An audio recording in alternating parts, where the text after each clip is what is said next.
What's going on, guys? Welcome to episode 14 of Tooned Up on the Renegade Pop Culture Podcast Network.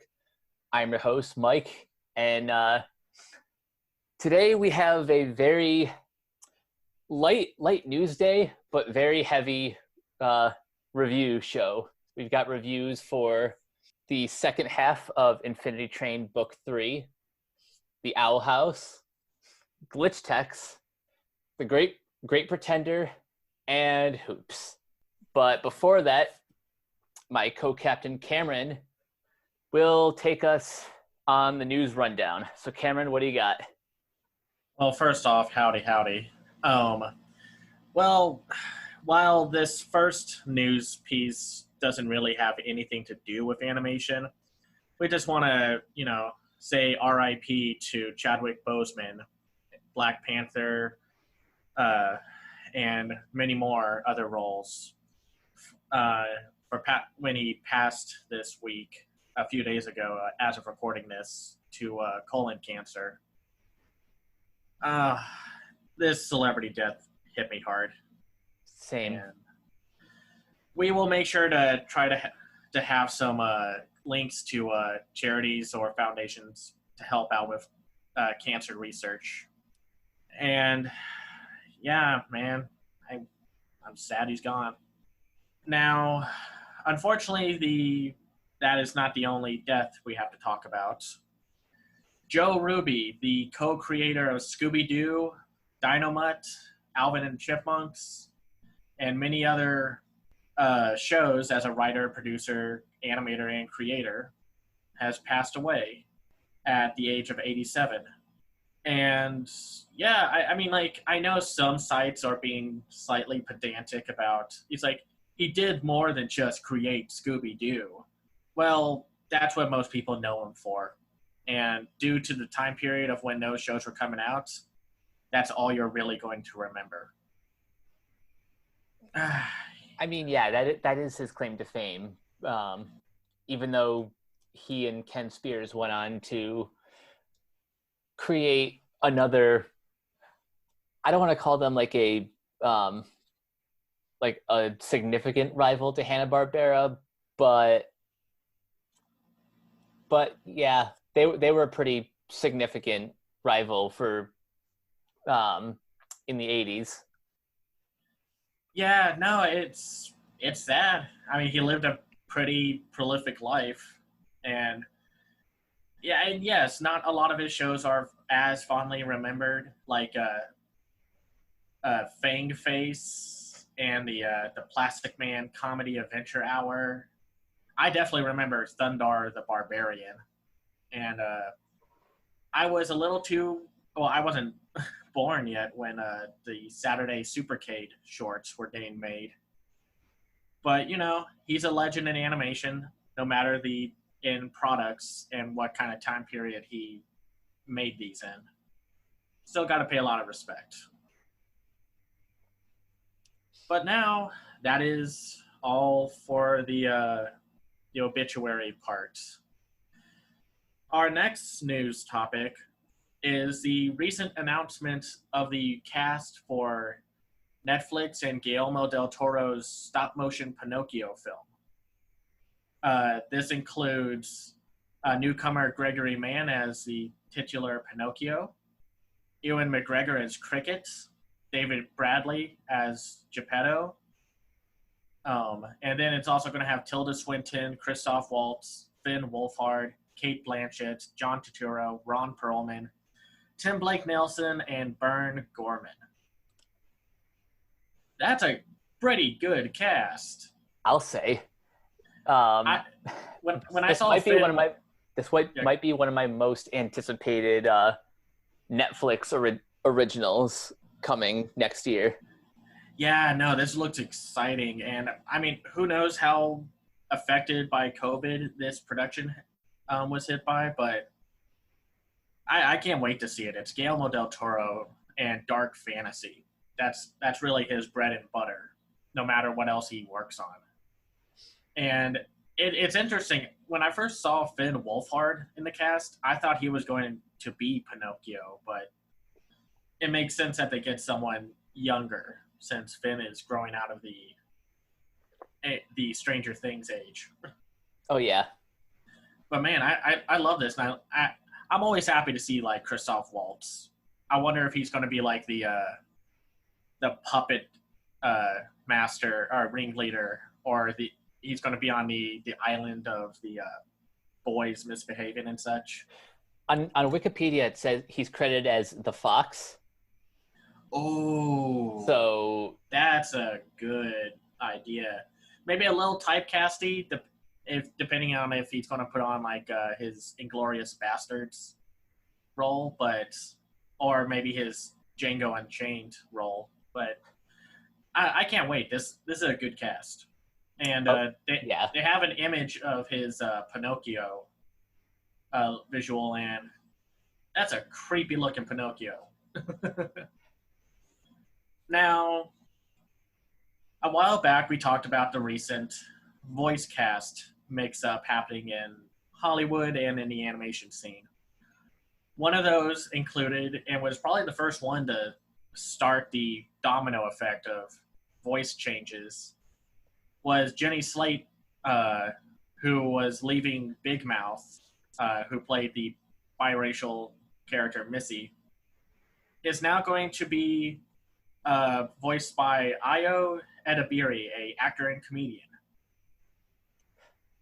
I like this casting. I've heard she's very funny. I listened to a little bit of her work, and she's I think proper casting.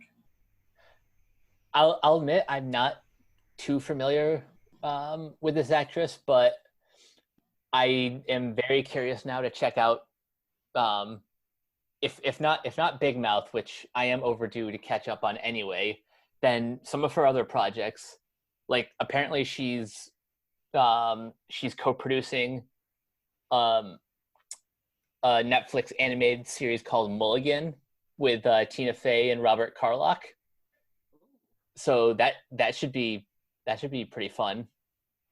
Yeah, no, and Big Mouth gets such a bad rep because of its art style. And yes, in any other show, one of them we'll be talking about soon, it would be a detractor. But the art style, due to the topics and subject matter of like puberty, growing up, and sex, it really adds to the overall tone and commentary that it's talking about. So don't shun Big Mouth because of its art style. That's just lazy. It's judging a book by its cover. Now, I understand if you don't care for the humor, which is fine, but just give it a shot. It gets pretty good as time goes on. Oh, that's good to hear. Yeah. I like that. It's just like with every first season. Not every first season can just be like a hit right off the bat. It kind of has to feel itself. True, because even some of the best series of all time never hit it out of the park right away. Yeah. So before we get into the two major news stories, we have some Disney news. Don Hall and Carlos Lopez Estrada are taking the helm of Raya and the Last Dragon, along with a new cast change with Kelly Marie Tran voicing the lead.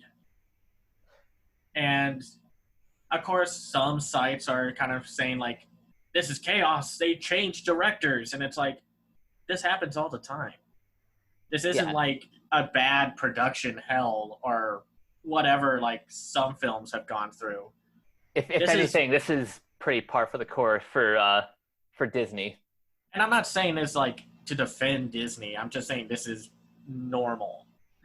Like if you go back through the production history of like Princess Mononoke when it was coming over here to the West, Tarantino was going to direct the English version of it and like write the script. And then he was just like, I don't think I could do this well. I'm going to get Neil Gaiman to do it instead. And that's what happened. And, this stuff happens all the time. And sometimes it's definitely damaging or detrimental to the series or to the film. But this time it's not. And it's not like everyone is getting reshuffled. Dean Willens and Paul Briggs are going to be like co-directors and producers on it. And so I'm excited. I can't wait to see more of Raya and the Last Dragon. The first image that they showed looks great, even if it might be concept art or might be a still from the film. You know, CGI is getting pretty good with texture technology and whatnot. Yeah, I'm looking forward to seeing more from this movie. It ever since they announced it at the last D23, Mm-hmm. it's been one that I've really kept my eye on. Sadly, due to everything, we were supposed to get it this year, but I will say, Carlos Lopez Estrada being attached to this is exciting because Blind Spotting is just an amazing movie. He is so good. And I know a lot of people are going to be snarky about it and be like, oh, well, he's also directing that quote-unquote live-action Robin Hood remake for Disney+. And it's like, you know what? Whatever. Like, I'm sorry. I'm so tired of those kind of snarky side comments. You know? It's fine. He deserved it after getting his like 15 minutes of fame from Blind Spotting. Yeah, and Blind Spotting, like I said, watch Blind Spotting. It's a fantastic movie. So, I guess nobody's heard. I'm joking, by the way. The Powerpuff Girls are getting a a live action series for CW. Not HBO Max, not animated, live action. Okay, and, yeah, you go on with this. Let me start with this one because I have some thoughts. Go ahead. Very mixed thoughts too. On the one hand, I like who they're getting to develop this series. It's being developed by Diablo Cody. Yeah, Heather Regnier and Diablo Cody, who, if you don't know, has written some of Jason Reitman's best films. Mm-hmm. And she's just a really good writer in her, like, on her own merits. So anything she's attached to, I will give her the benefit of the doubt. As far as, like, you know, this being a Greg Berlanti production, people who know me know that I am kind of obsessed with all of his superhero shows and anything in the Riverdale universe. Oh, so that's him. Yeah. So I was always going to give this the benefit of the doubt anyway. The problem is foundational. Taking the Powerpuff Girls and translating them to live action, you have to be very careful because the whole appeal of this property is the fact that they're animated. Mm-hmm. Like these characters have such specific designs, and not just them, but their rogues gallery too. I'm scared to see how some of them will be depicted in live action, like the Gangrene Gang or oh gosh, or Fuzzy Lumpkins. Oh, I was just thinking about him. Or Mojo Jojo. Or just like I said, him. Yeah. Yeah. I can see the premise having a little promise where they're 20-somethings and they're disillusioned because they've had to be superheroes the whole time they were kids. But I am so tired of all of we gotta make these grow up property, like incarnations of children's shows. And it's like, we'll talk more about this later, but it's like so much of kids' TV, especially with animation, is wildly more mature than what is getting made for adults. And usually when they try to go at the angle of, we're going to make this more adult, more mature, it kind of backfires on them in different ways depending on what the product is. And I don't see how this could work, especially like the entire point of Powerpuff Girls was to be like a parody of those 50s and 60s cartoons, but mixed with like the ultra violence of anime and such. That's why like everyone looks like they got the absolute tar kicked out of them anytime they ended up getting beaten by the three girls. Yep. Actually, this reminds me of that. I think either Mad TV or College Humor. I forgot where it was. A little animated parody of the Powerpuff Girls, but they were like making fun of that HBO show Girls. Oh, I think that was a Mad TV sketch on Cartoon Network. Okay, yes. So it's like, I don't know. I kind of want to see out of pure curiosity. I just want to see what it's going to look like. That's all.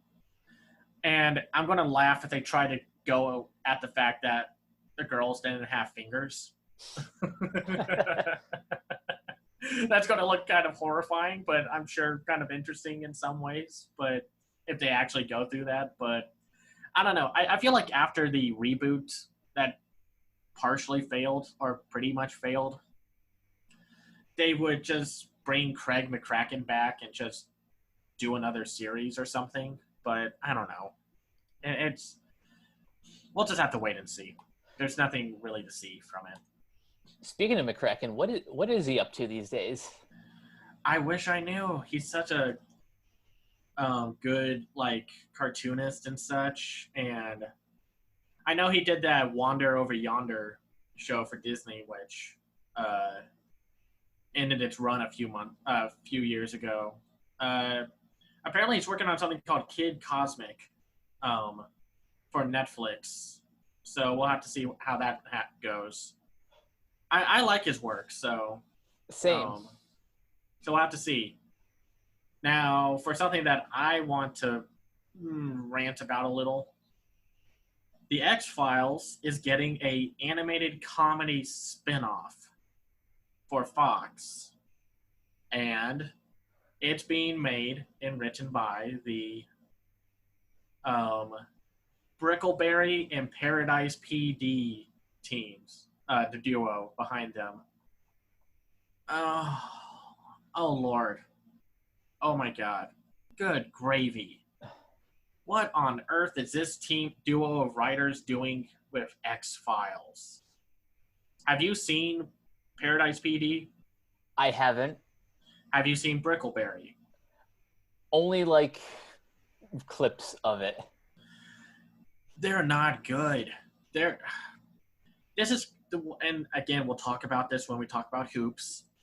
The one thing I have hated about adult animation that wasn't BoJack or close enough is that now that they get to be on stuff like Netflix, they get to go as tasteless as possible and as shocking, as offensive, as gross, because now they don't have to go by TV standards and they don't have to worry about getting canceled.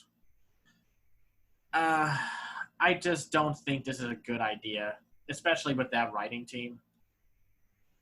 But, I mean, who knows? Maybe. Do you have any thoughts?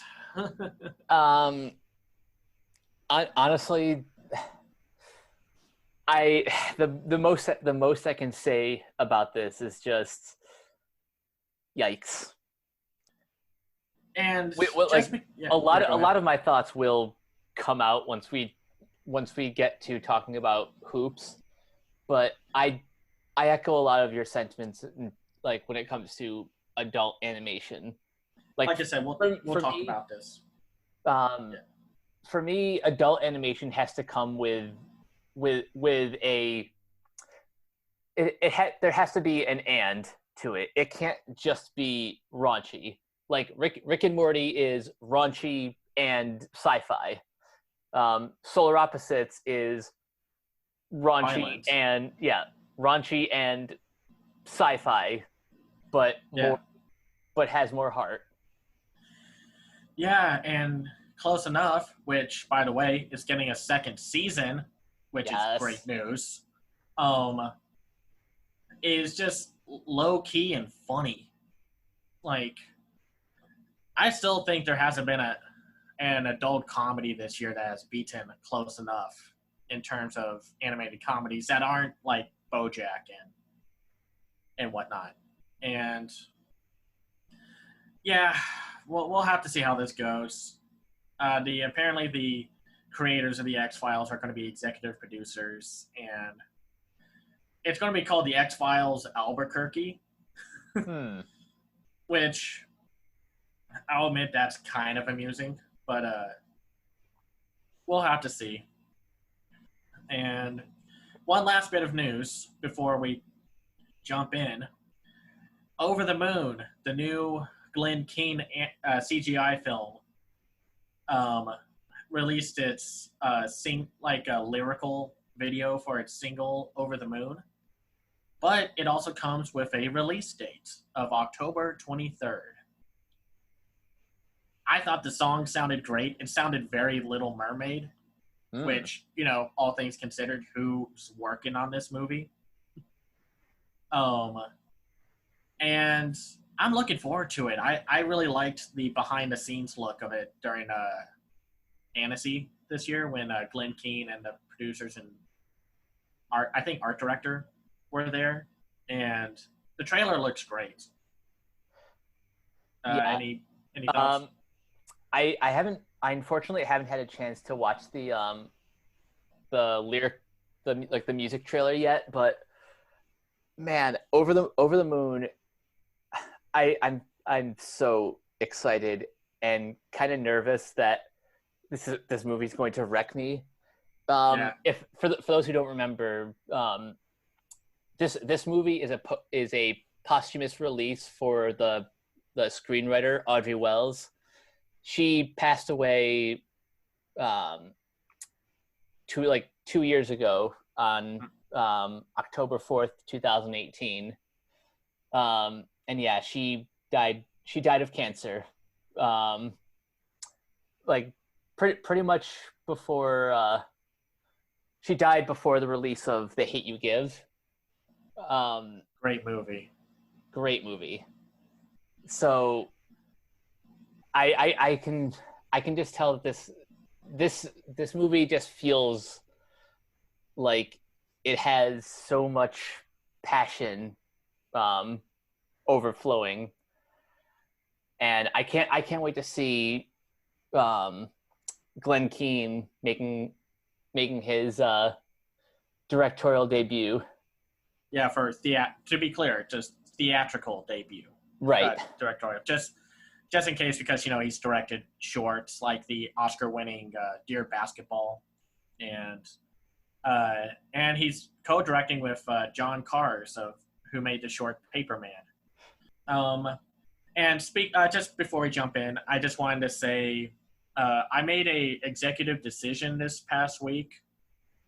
Since we're talking about major film releases, unless Sony and Pixar are planning to release Connected and Soul on demand on the same time as their theatrical release, uh, we're not planning on covering those since I don't want to put anyone's health at risk for this podcast until everything is either those get put on demand uh, or we'll wait until they hit on demand at a later point. Yeah, So we don't want to put anyone at at risk yeah, unnecessarily. especially our viewers, and I know some people I know on like Twitter and such are going to theaters that are of course taking as many safety precautions as possible. I just don't feel good about saying, yeah, go see this movie and risk your health. So I just can't do that as a critic. And this was partially inspired by the AV Club's review or editorial talking about why they weren't covering New Mutants. but I was already thinking about this beforehand, and then that editorial came out, and I felt like I don't want to risk anyone's health, so. But we'll have plenty to talk about. We already have plenty to talk about. So, Mike, you start us off. Oh, yeah. Let's dive into our heavy plate of animated series for this episode. But before we get to the good stuff, we have to rip off the Band-Aid. Yeah, let's talk about hoops. There's like there's no way I can get around saying this. Hoops is the worst series that I've seen this year. I got to get that right out off my chest, because as we've repeatedly said throughout this episode, adult animation can't just rest on its laurels of we're adult. That means we can be naughty. Like you have to have more substance than that, and this show has none. Yeah, so far, Hoops, in terms of new cartoons that have come out this year, is by far and away, at least to me and to Mike, the worst new cartoon of 2020. I know a lot of hard people worked on it, and I know some talent is behind it. However, that doesn't excuse the fact that this show, and from the Animation News Network, or the AWN article talking about this with Jake Johnson and the creator of the show, comes off like they were having more fun than anyone else will ever have with this show. And I just do not like this show at all. I thought Crossing Swords was going to be the bottom of the barrel for this year, but Hoops somehow wedges its way forcefully under Crossing Swords to be at the bottom. Again, nothing against the people who worked on it. We're not aiming any of this criticism personally at you, but just at the show in general. Where do we start, Mike? How about we start with the fact that they have a very talented cast, and all of them are wasted on material that is very, very beneath them. Yes. Starting with the two main leads, Jake Johnson as Coach Ben Hopkins, a quick-tempered, foul-mouthed basketball coach at Lenwood High School. And is it just me, or is Jake Johnson basically just doing a Jason Alexander impression the whole time? He's doing a very much like a Jason Alexander, like a duck man, Jason Alexander. Yes, I was thinking the exact same thing. And so the whole premise of Hoops is that Ben Hopkins, like we said, voiced by Jake Johnson, is a quick-tempered, foul-mouthed basketball coach at Linwood High who thinks turning around his, as Wikipedia puts it, god-awful team will take him to the big leagues and turn his miserable life around. So the rest of the cast includes Ron Funches as Ron, the assistant coach, and who's dating Ben's now estranged wife, or ex-wife. Cleo King as Opal Lowry, the sassy black principal of Linwood High. And Natasha Leguero as Shannon, Ben's ex-wife. A.D. Miles, a 7-foot-tall 16-year-old who's the star athlete of the basketball team. Rob Riggle as Barry Hopkins, Ben's legendary basketball player who owns like one of those gimmicky Vince Young style steakhouses. And then, of course, we have like Nick Swartzen, Sam Richardson, Ben Hoffman, Eric Edelstein, Mary Holland, Gil Ozeri, and Steve Burke. So, the biggest problem for me with this show is that I hate every single character. I think Ben Hopkins is an obnoxiously character. He's a toxic man-child who is sad that his life isn't better, and he is so insufferably annoying. I just could never find any point in time, even as I remember right now, like any time where I was on his side. And even when he tries to be sincere and likable, it backfires. And that's partially the point, but it's also a show that still plays into saying this man-child is the ideal hero. Yeah, I agree with a lot of that, and what frustrates me the most is that I understand this series like isn't necessarily trying to have an overarching story, but since that's just kind of the natural trend of animation anyway, it tries to. Like Hopkins begins the series, you know, an insufferable hot-headed jackass, and ends the series in a much worse place than he started. Like it feels like he may have learned like a few lessons along the way just through plot contrivances, but he becomes like so much worse in the last like 5 minutes of the finale. Yeah, no, when your character ends up in a worse spot than where he began, that's a huge problem. You cannot have a show like that.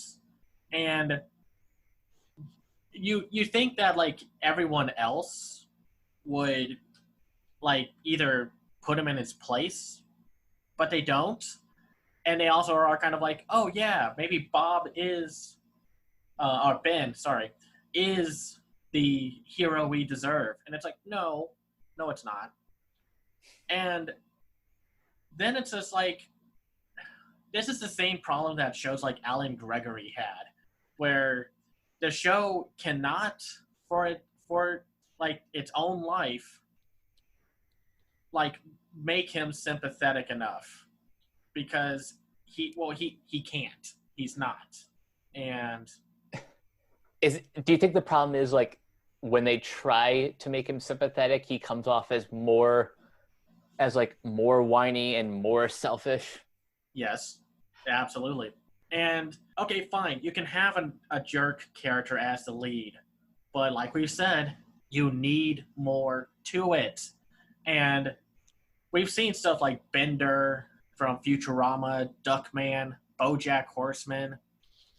There's more to those quote-unquote jerk characters, and there's nothing to Ben. And it's like the whole show again just feels like it's trying to say this is the proper idea of a man. It's like that meme that goes around where it's like, this is the ideal man, you may not like it, and it's always like, but then people take that meme and make it ironic with like having Danny DeVito from It's Always Sunny in the photo and such.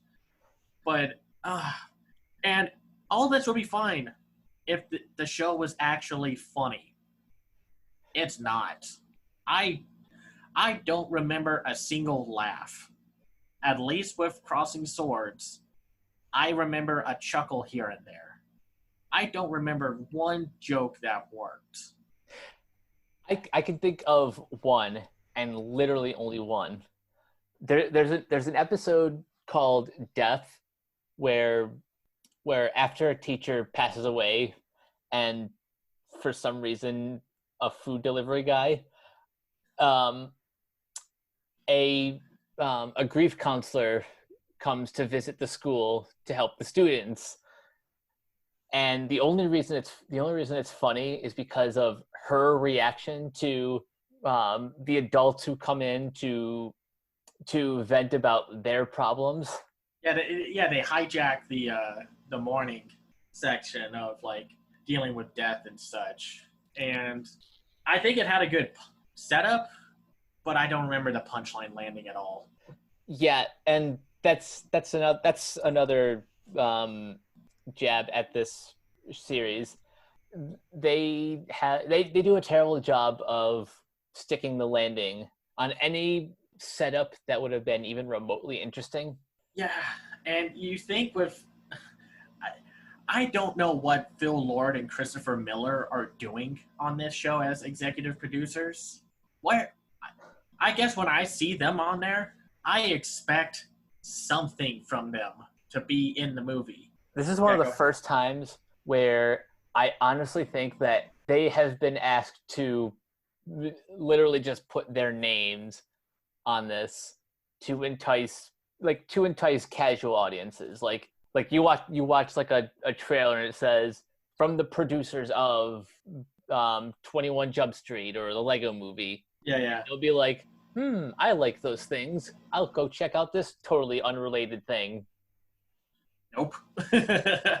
Like that is so cynical to do that and then not deliver on the expectation that comes with those two being attached to something.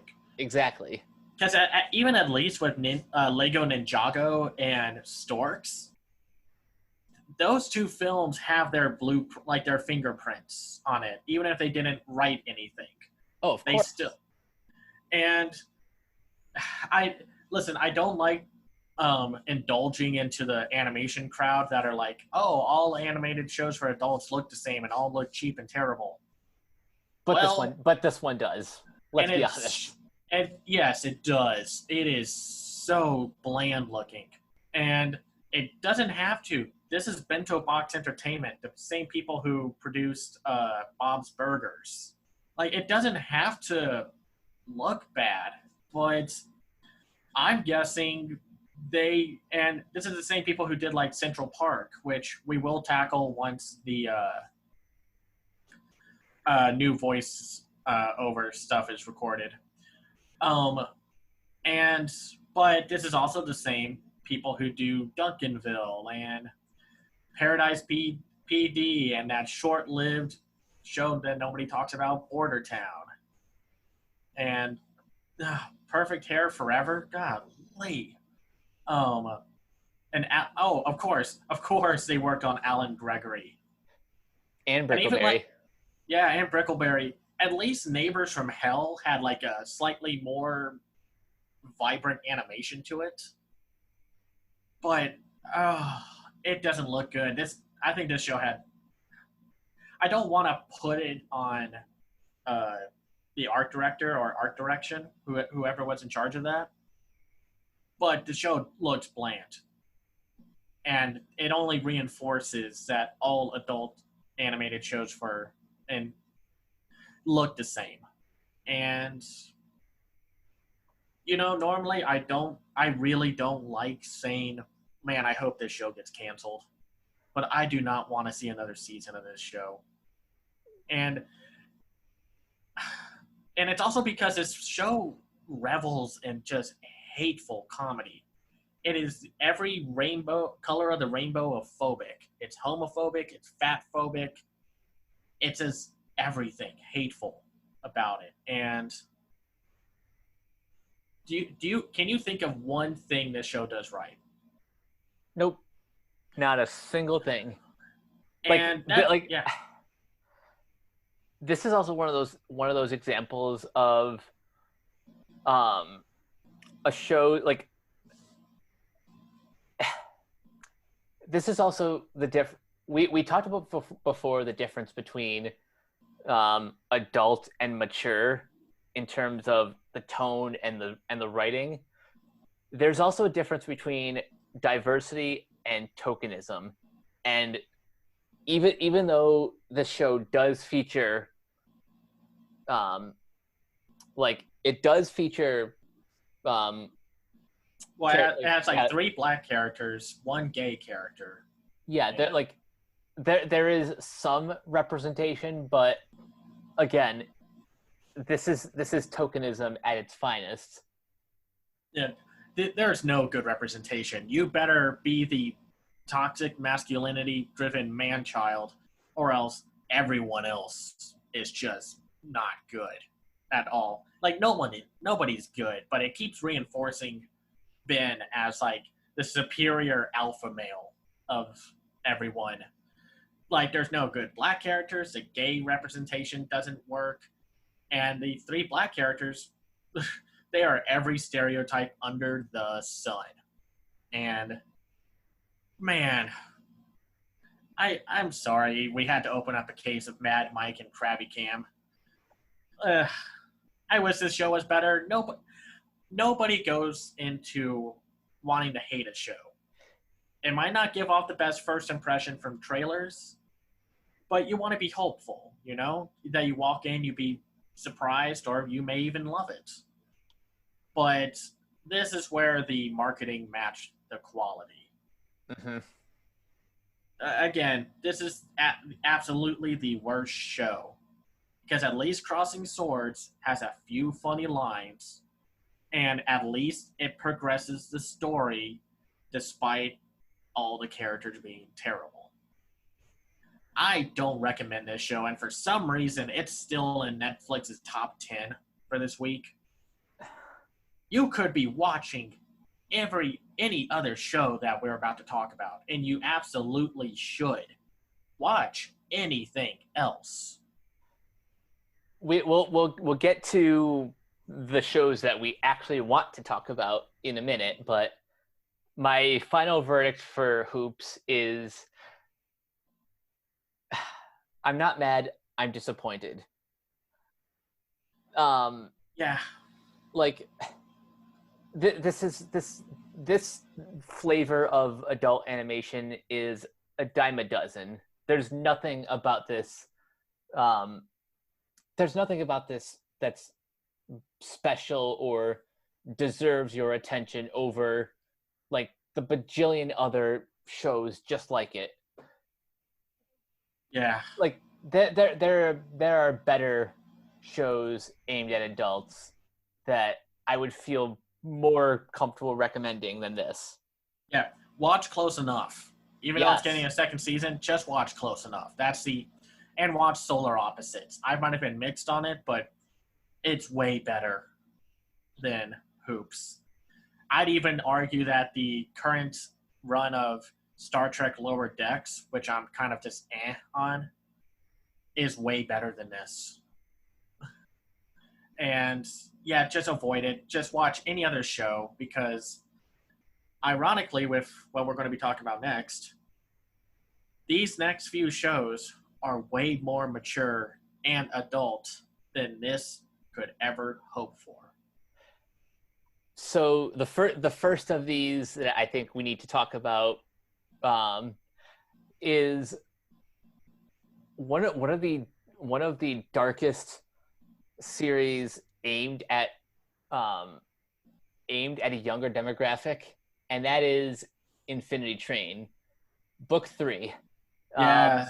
Now, on the previous episode, we got to talk about episodes 1 through 5 because that's where the show was at that point in time.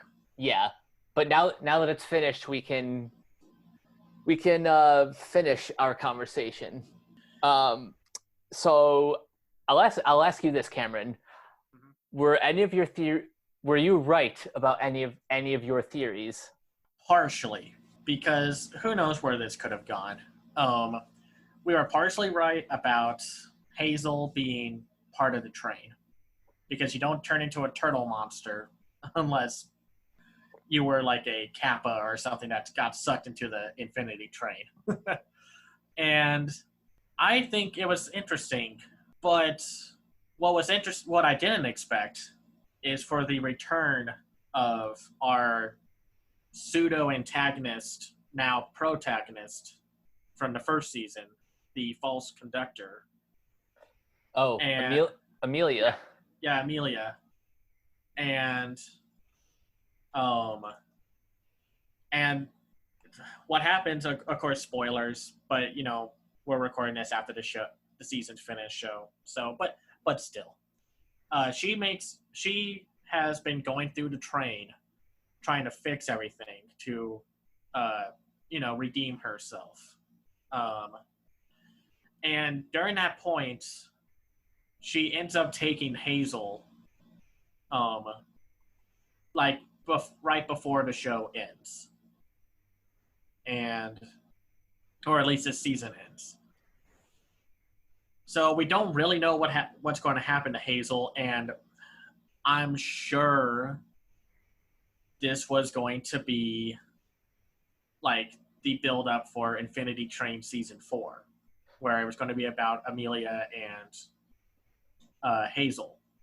Oh yeah, because I can't remember if I pointed this out last time, but a pattern I noticed with Infinity Train is that episode 7 of each book is the tease for the next season.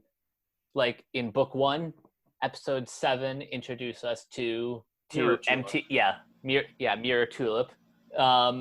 Book 2 introduced us to the Apex and Simon and Grace, and it looks like book 3 is setting 4. up, or episode 7 of book 3 sets up. Oh yes. Sets up book 4, which could be Amelia and Hazel on a quest to fix the train. Yeah. Or, I mean, we don't exactly know what the setup will be, and depending on if this show gets renewed or not, we may never know. Which I'm not going to blame season 3's flaws for that, but I'm worried. I want more of this show. But let's get back on track. Oh, hang on. I want to point out another pattern I noticed. Episode 9 is the tape episode.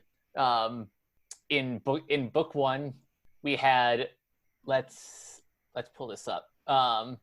Oh yeah, book 1 is when Tulip goes through Amelia's tape. Mm-hmm.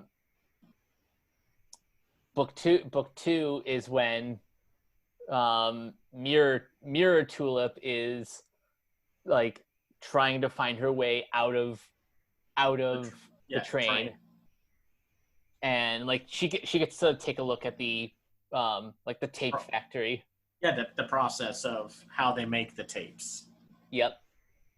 And this season, we are in Grace's mind.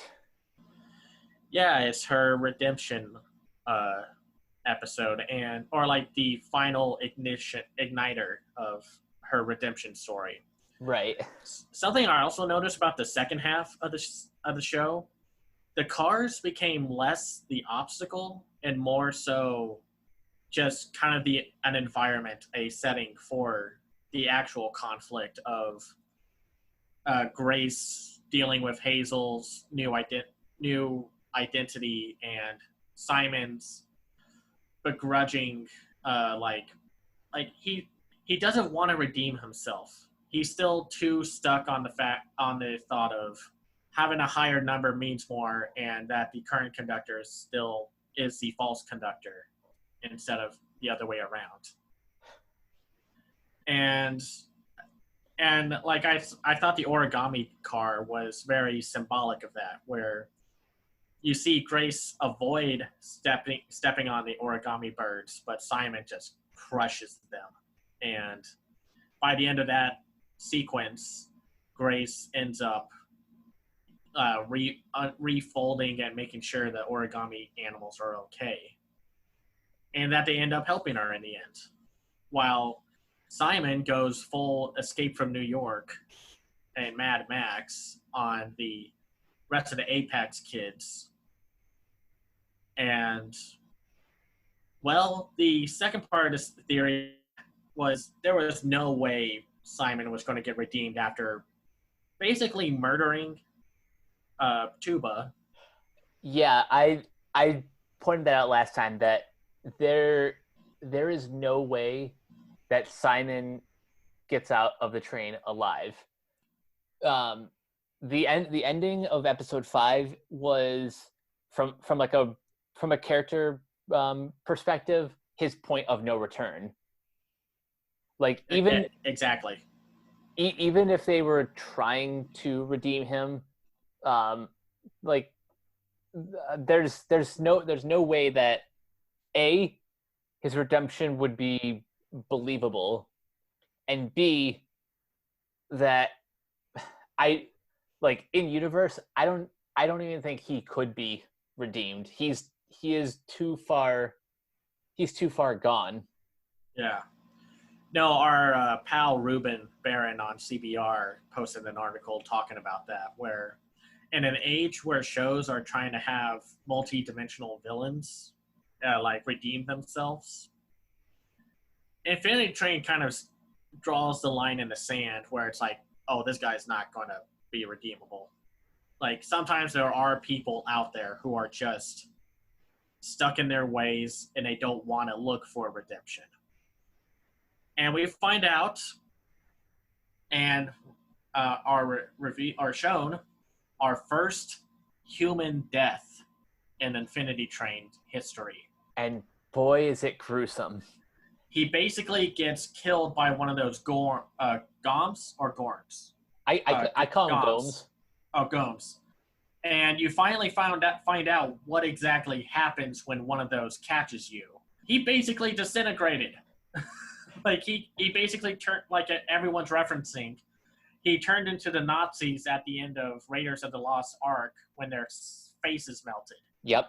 Now imagine if you're like a 7 to 11-year-old watching that for the first time. Just imagine how scarred for life you'd be at that image. Yeah, no.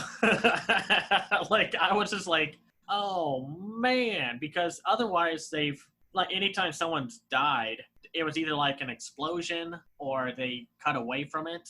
No, they show full on him disintegrating into dust. There's a tinge of sadness where like after he pushes Grace off the train and he's maniacally laughing and he's kind of crying, he's like, oh my gosh, what have I done? But he's too far gone to really let that hit home. And I think that was a perfect death. He was never going to get off the train, and he finally got his number up the highest, and that wasn't going to do anything to him.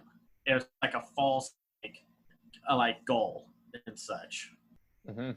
Now, I liked Grace's arc. I like number lower to the point, and the fact that we may never know what is that they kind of abruptly cut the ending short. Like after Grace kind of becomes the leader, well, not even like the leader of the Apex. He just says, like, listen, what we were doing was wrong, and I'm going to find my way off this train, and you all should too. And that's when all the numbers on everyone starts dropping like flies. And I like the ending. I just think it was like a little like abrupt, but that's just kind of me. I kind of hate that when like Japanese animated films do that, where they'll just like, and cut, and that's it. Yeah, it feels a little bit too open ended. It's like ending a song on a minor note as opposed to a major. Like it leaves you in a very it kind of leaves you hanging. Yeah, and especially with the fact that we don't know if this show is going to get renewed or not. It's not a very it's not a bad ending. It's just slightly underwhelming, but I'm not entirely sure if that's how I would describe it, because Grace's story is now over. It's kind of left open, but I'm sure she's going to get off the train along with those kids. But we'll have to see. I hope the show gets renewed. This is such a good show. And if this was released this year, this would obviously be the best show of 2020. Oh, easily. Because this show has shown how to be mature, even for a young audience in mind. And just to show that, like, you can make cartoons for anyone. And you can go as dark as you want, as long as you have a good payoff. And Infinity Train has been, like, one of those perfect bundles of, like, dark, mature, but then a fantastic payoff. Yeah, they seem to love the Don Bluth approach to storytelling, where they will throw like all like the worst, like the worst situations. Yeah, like they will throw all the trauma towards kids, but it's fine as long as you have a happy ending. Yeah.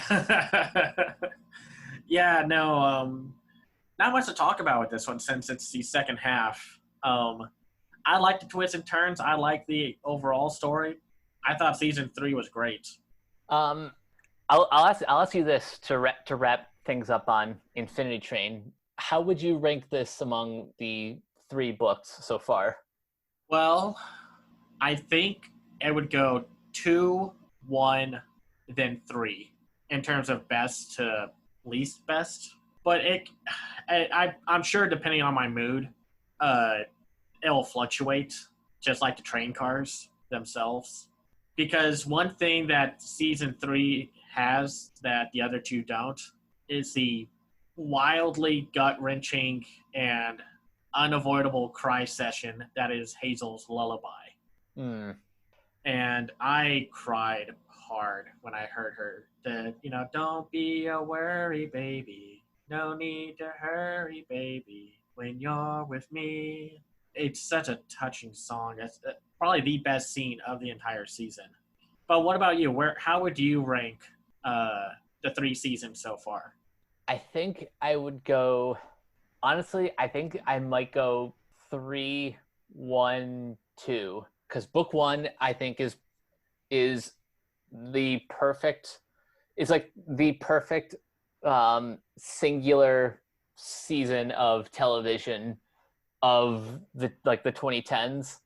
Right. And I really like book 2, but I think book 3 has more meat on it, and it's fascinating when you have like 2 antagonists as like the leads. Yeah, that really, you can't go wrong with any of these seasons. Like, I can't say there was one where it was like, oh, that was the obvious weak point of the show. It's not like Community where there's obviously that one season where Dan Harmon wasn't a part of it, where everybody says it's a weak point. And even though there's only 3 seasons, even though Owen Dennis has said they've planned out 8 seasons of content, you can't go wrong. So far, the show's just been great all around. So, guys, if you want to see more of Infinity Train, you have to watch it on HBO Max. Yeah, sorry. I know it's not easy, and I know some people like to torrent and pirate, but if you can get access to HBO Max, please do watch it. Viewership, I know I hate the dangling of the carrot of, oh, you might get a new season if you watch it. And I hate that. I understand why people don't like that, but viewership counts. There's a reason why so many people on like content creators on like YouTube need like a certain number of views every single time, or else or a lower view count hurts them. It's the same with everything here. Please watch Infinity Train. If you want more, if you want the full 8-season buffet, you have to watch the show legally or any way you can. And at least if you torrent it, send out notes or like tweets, letters, emails to the team that makes Infinity Train or to the HBO Max and Cartoon Network. Let them know that you want more. Yes, because that's the only way that they will know that there's a demand. And also see if they can bring back Megas XLR and Symbionic Titan, but that's beside the point right now. Those are bonus. Yeah. Bonus items. Sorry, but seriously, watch Infinity Train. It's not only one of the best shows around, it's one of the best cartoons of, I would argue, all time. Just watch it. Watch it, support it. Let's get those 5 other seasons. But I will say this to HBO Max and Cartoon Network. Do not split up the seasons. Do not do that again. Yeah, this time, just give it to us all in one sitting. Yes, please. That's all. Just do that for us, please. If for no other reason than because each episode is only 11 minutes long. Yeah, and this is one of the easiest shows to binge, and I would rather do that with a show like this. Just take it all in at once. Take it all in, because you do that with other shows. You did that with Tig and Seek. Do that with Infinity Train. And again, we're going to run this into the ground. Watch Infinity Train. Make sure Cartoon Network and HBO Max are aware that you want more. All right. Now, taking a slight deviation away from the streaming shows, we have one, I guess, traditional broadcast series, but it's a good one. It's Disney's The Owl House, which I teased we were going to talk about last time. But now that Cameron and I are both caught up and the season is concluded, we can dive into the whole thing. Yes. Man. Cameron, I'm gonna start with you because you didn't get to say your piece last time. Well, yeah, that was because I didn't watch it at that point in time. But, well, how should I start this? It's kind of hard to talk about this show right now because it gets instantly compared to J.K. Rowling and her Harry Potter franchise. And since J.K. Rowling has turned out to be one of the worst human beings around by being a transphobic garbage fire of a human being, I don't have any ill will by saying this, but the Owl House is a better alternative and a superior alternative to the Owl House. I mean, to Harry Potter. Because the Owl House is one of the best cartoons of 2020. Yeah, so I agree. So our plot includes a teenager named Luz Noguera, voiced by Sarah Nicole Robles, who has a bit of an attention issue, or just like a excited imagination that gets her in trouble. She is at first going to a super not fun summer camp. Stay inside the box. Yeah, stay inside the box. But she ends up Wizard of Ozing herself into a new world in a place called the Boiling Isles, where she ends up meeting and by the way, the Boiling Isles is on the remains of a dead Titan, so fun visuals there. She ends up encountering and befriending a rebellious witch named Ida the Owl Lady, voiced by the incredible Wendy Malick.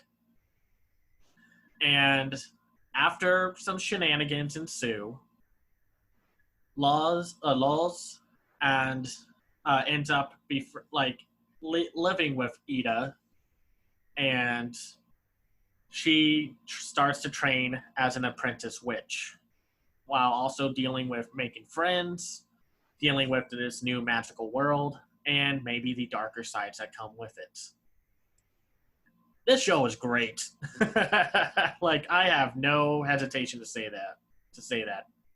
I loved this cartoon. it's also just like it has a terrific sense of humor. Oh gosh, it's a very smart show. It flips a lot of the tropes that would come with something like this. Like for one thing, they totally ignore the chosen one narrative for the main character.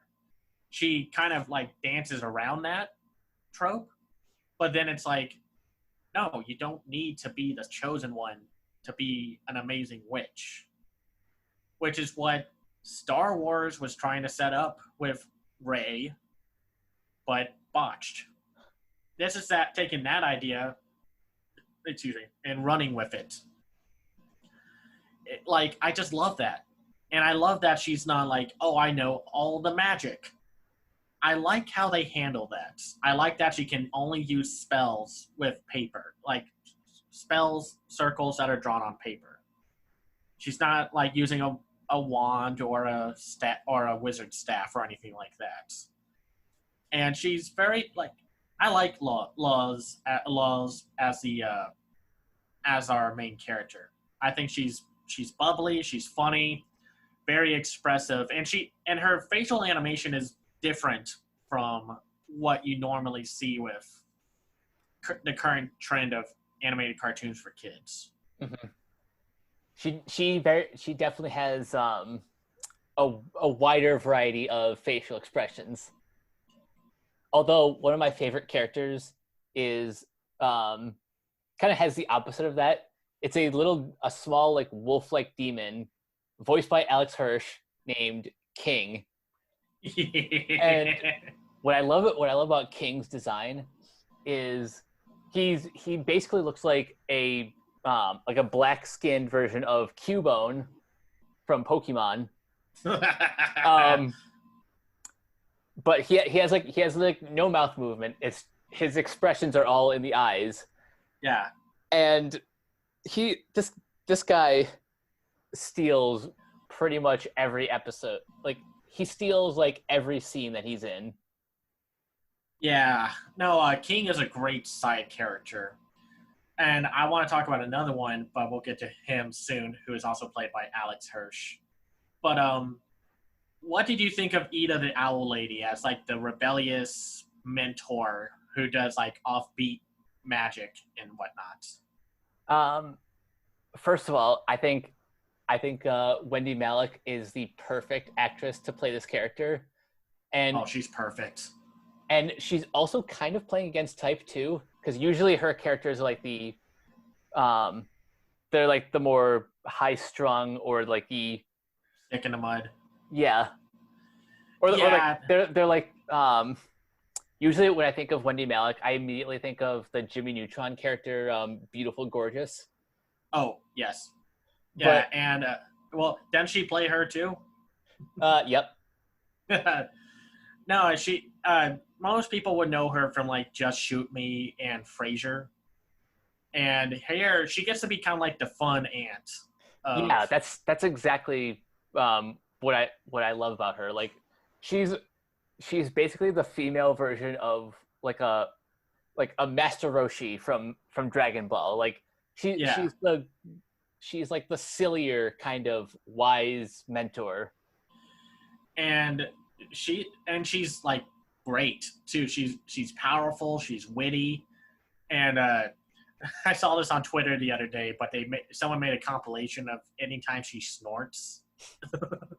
and Wendy Malick brings such a performance to her. And when I first saw the trailer for Owl House, I called Ida the Disney Ryoko from Tenchi Muyo because she has like the same kind of almost the same visual look and kind of the same type of character, just without all that anime BS tied to it, to Ryoko. And she was like a good rock to the overall plot. Like, sure, she was comedic and snarky, but I love these characters. I think the creator, Dana Terrace, did a good job just making some really fun characters in general. But I want to talk about my before I move on to the other characters. I want to talk about my favorite side character. Oh, It's the and you. I've been talking with Mike on and off since I've been watching this show. Hootie is my favorite side character. Like on top of King stealing scenes, Hootie also steals every scene. He's the security to the Owl House, and he has no sense of personal space. He is just does not read the room, and he gets into shenanigans that are just they're just genuinely funny. I don't think there was ever a time where I was just like, oh my gosh, I don't want Hootie on screen. Because Hootie as a character could easily get annoying, and I can understand if people find him annoying. But hold on, I have something to add about that. yeah, Like that was exactly Hirsch's approach to voicing the character. Like he gave a voice that was like deliberately the most annoying thing. Like I don't even think Hirsch was like supposed to be the voice for this character. He just happened to be performing like scratch vocals, yeah.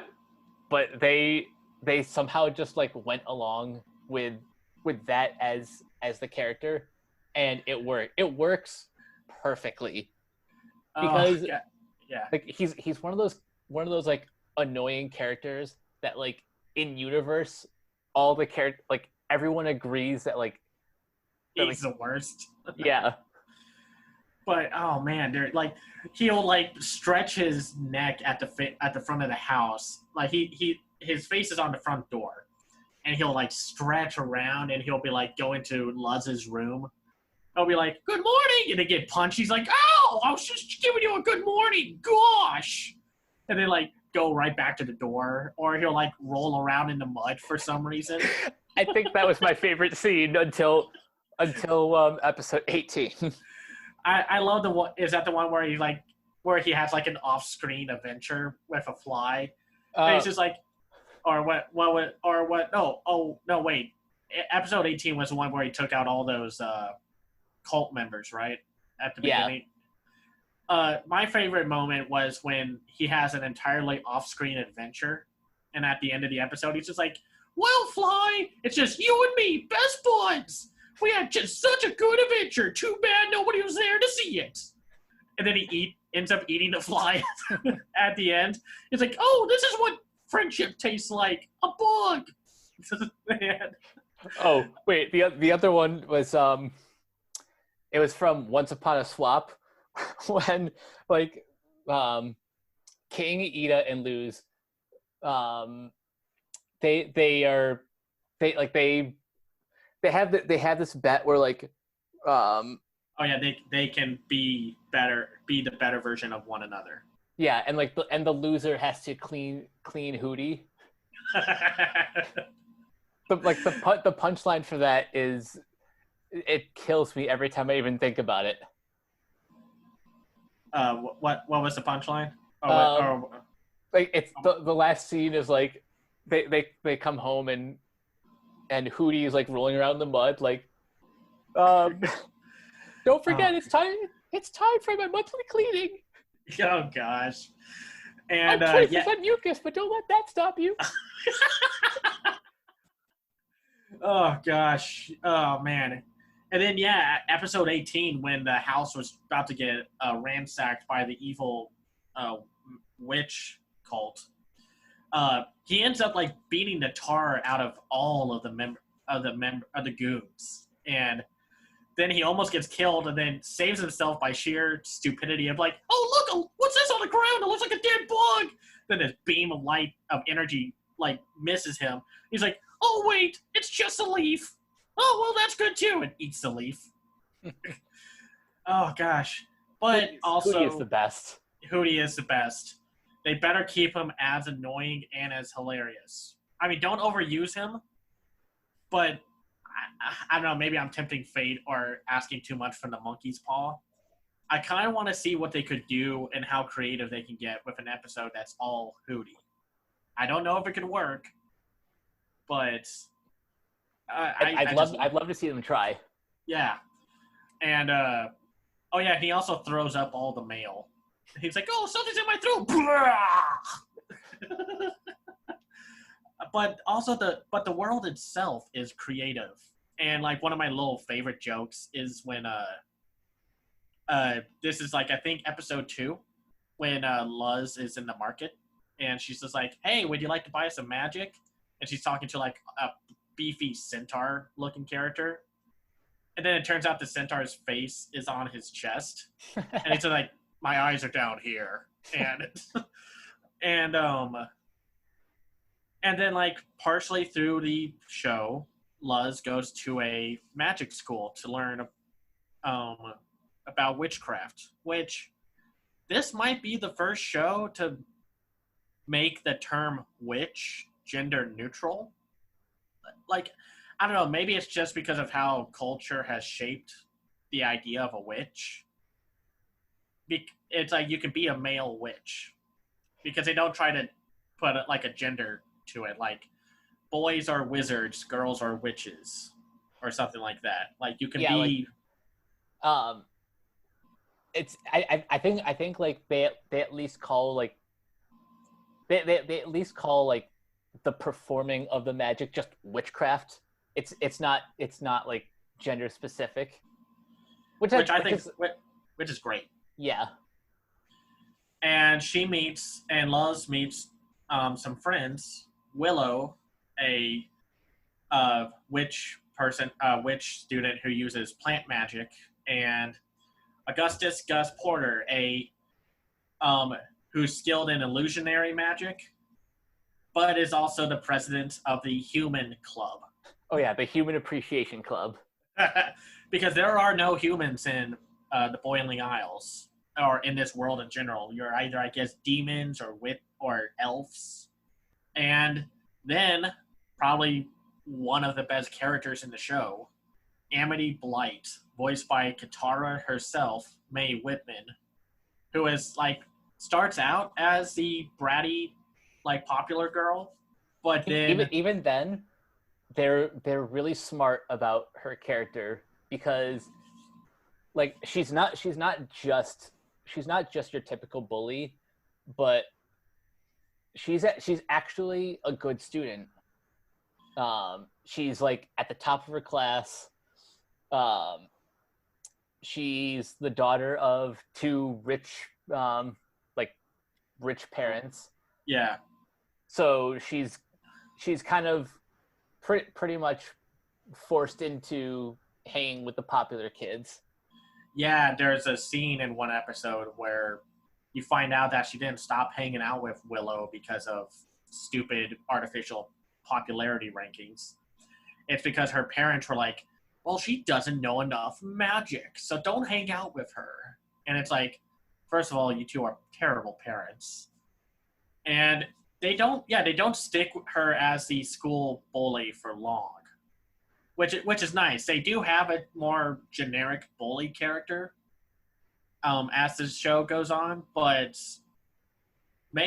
Amity is a great character. I love her, and I like her design. I like Mae Whitman's performance, which just shows that Mae Whitman is a great character actress. I don't think she's ever given a bad voiceover performance.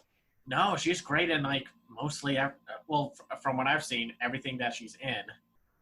And of course we can't talk about this show without talking about the news of Luz being Disney's first official bisexual character, where she and Amity are. Let's just say they're going to be a couple, and they're endgame. We all know this, but like that Disney is fully supporting a bisexual protagonist is at least for animation. That's a big step for them. It is, and I know it's like. I know everybody can be like, well, Steven Universe was walking circles around these shows because it was doing that way before Adventure Time started diving into that and before Owl House. But it's good for Disney to start doing this because we were talking about this where Disney needs to start accepting the fact that there's more to the market, to audiences than just straight people. And this is a really good start. I want them to keep going with this. Please just keep going with this. Be inclusive now. You can't back down from this anymore. Because apparently there was some trouble about getting this done, but I do, but it's a victory nonetheless. Of course. And I wouldn't say this is a very action-packed show. It's definitely more of a slice of life, school kind of like dramedy, I guess. But when the action does kick in, it's a lot of fun to watch, especially since it's magic. Mm-hmm. Go wild on it, and especially since most of the students have very specific special magic that they they specialize in: illusion magic, plant magic, abomination magic, and then Luz does the paper magic. And and especially with the battle between Ida and her sister Lilith is great. Probably the best animated sequence of the show's history so far. I agree. And yeah, go ahead. I have to kind of scold the internet for a second because I think too many people jumped to conclusions once it was revealed that it was Lilith who placed the curse on Ida. Yeah. So many people, and just even I did for a little bit, were furious at Lilith, without hearing her side of the story. Right, and it becomes much more sympathetic when you find out what actually happened, and her relationship with Ida. And what did you think about the main villain by Matthew Bellows? Yeah, by Matthew Rice. First of all, I love his performance. It's playful but also menacing at the same time. Oh, he's a creepy villain. I think maybe a little basic right now, but very imposing and intimidating. And the fact that he doesn't even have to do the circle thing like with other magic users, it's it's it just shows that he's powerful. I also just love the mystique surrounding him. Yeah. As far as we know, we know that Emperor Bellows has only been in power for the last 50 years, but there's things about him that are very unlike the other witches of the Boiling Isles. For one, it seems like his magic is it's not of that world. Right. When we first meet him, we see him guzzling down bile from a talisman, pouring it right into his eyes. Oh. which led to a lot of people theorizing that Bellows is like Luz, a human. I could see that.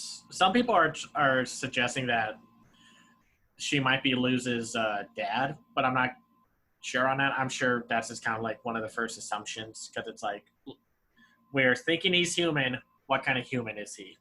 And I hope they don't do that, but we'll have to see. Something else that's different about Bellows, in terms of his magic abilities. Yeah. If you notice his staff, it doesn't have a talisman, but it's a more. It looks like he's wielding magic technology as opposed to, I guess, pure magic. Yeah, most of the wizards and witches in this show use wands or staffs with like a little animal companion at the top. And but his was definitely way more futuristic than everyone else's. So, and yeah, spoilers. He's building a portal, and that portal looked awfully sci-fi. Yeah. Um, Disney Animation loves their portals. they really do. But I will say, I also like some of the minor villains. Like I liked Warden Wrath, who was voiced by Roger Craig Smith, where he was like, "Finally, Ida, I have you where I want you. Will you please go out with me?" And then you see the henchman in the back, like, "You can do it, boss." And like again, this show is funny. It knows how to flip everything and like make it interesting. Like when Ida is captured, and by the way, Ida has a curse on her, and like we mentioned, and she turns into this owl monster a couple times in the show, and then almost permanently in the finale. And when Luz is trying to like get into the where the what is the Emperor's Coven, they're like, we have to do something so diabolical, so evil, that we'll have to be thrown in instantly. And then one of Warden Wrath's henchmen is just walking by, and they're like, "Hey!" And they're standing in the grass, and it says, "Don't step on the grass." And then the henchman's like, "Oh!" And then they just get instantly thrown into a jail cell, like carriage. And I mean, like I said, the show is so creative and witty with its writing, and it's also very deep. It's not like Infinity Train mature, but it definitely hits a lot of mature themes. And I'm just so happy cartoons are like this right now. Like, they're not just comedy machines. There's substance to the shows now. It's not just it's not an uncommon thing anymore. Yeah. I love the way the show is written.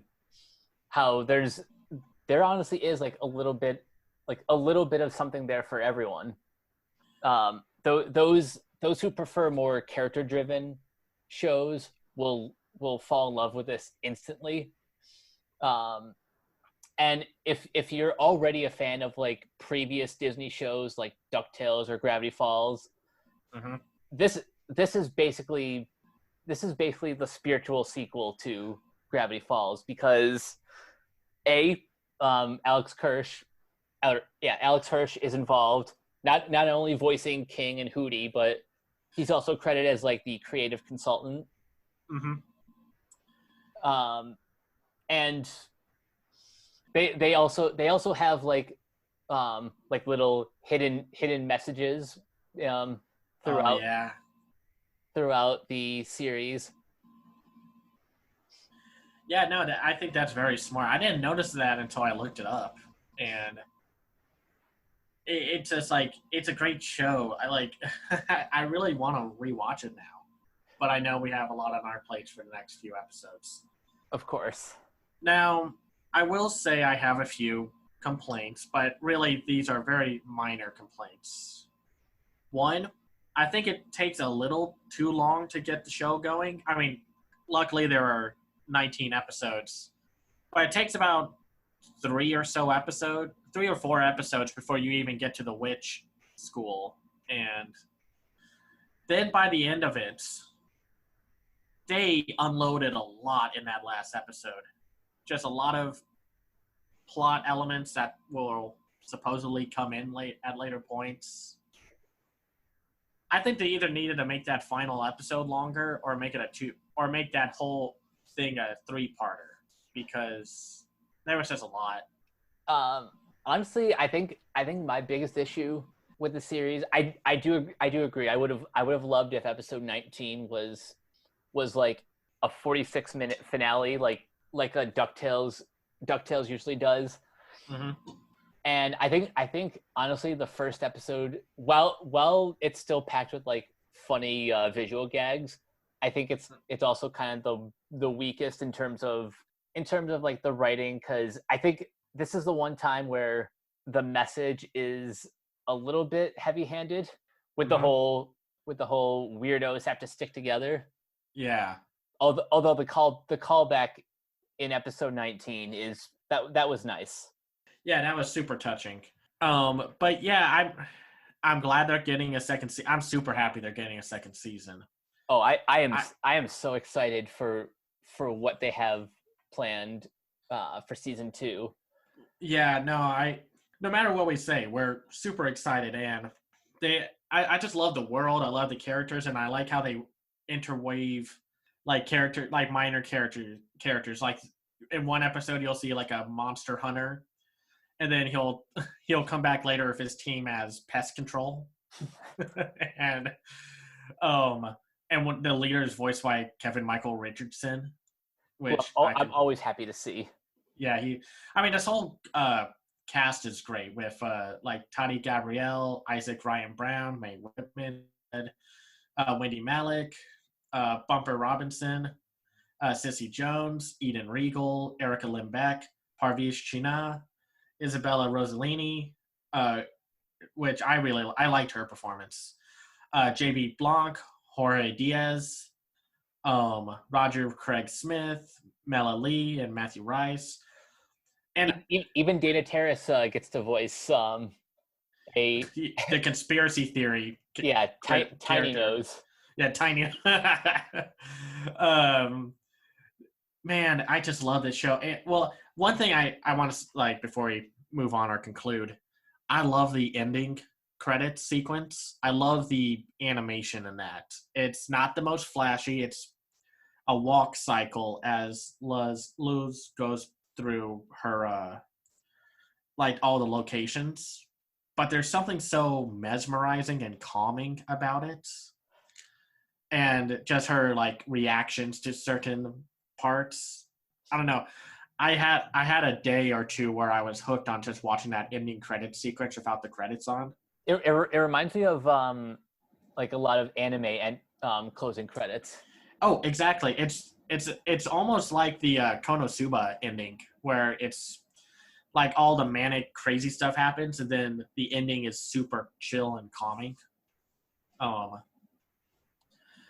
And yeah, I think if Kipo and the Age of Wonder Beasts, I think was still the best new cartoon of 2020.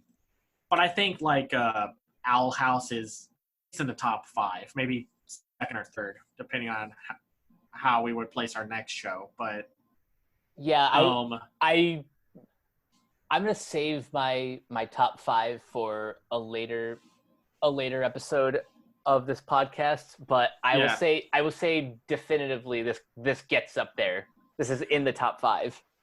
Yeah, I love this show. Has made me realize I need to catch up on a lot of Disney's animated cartoons, because I dropped off right around when Kim Possible was ending its run, and I didn't really care for the other stuff that was there.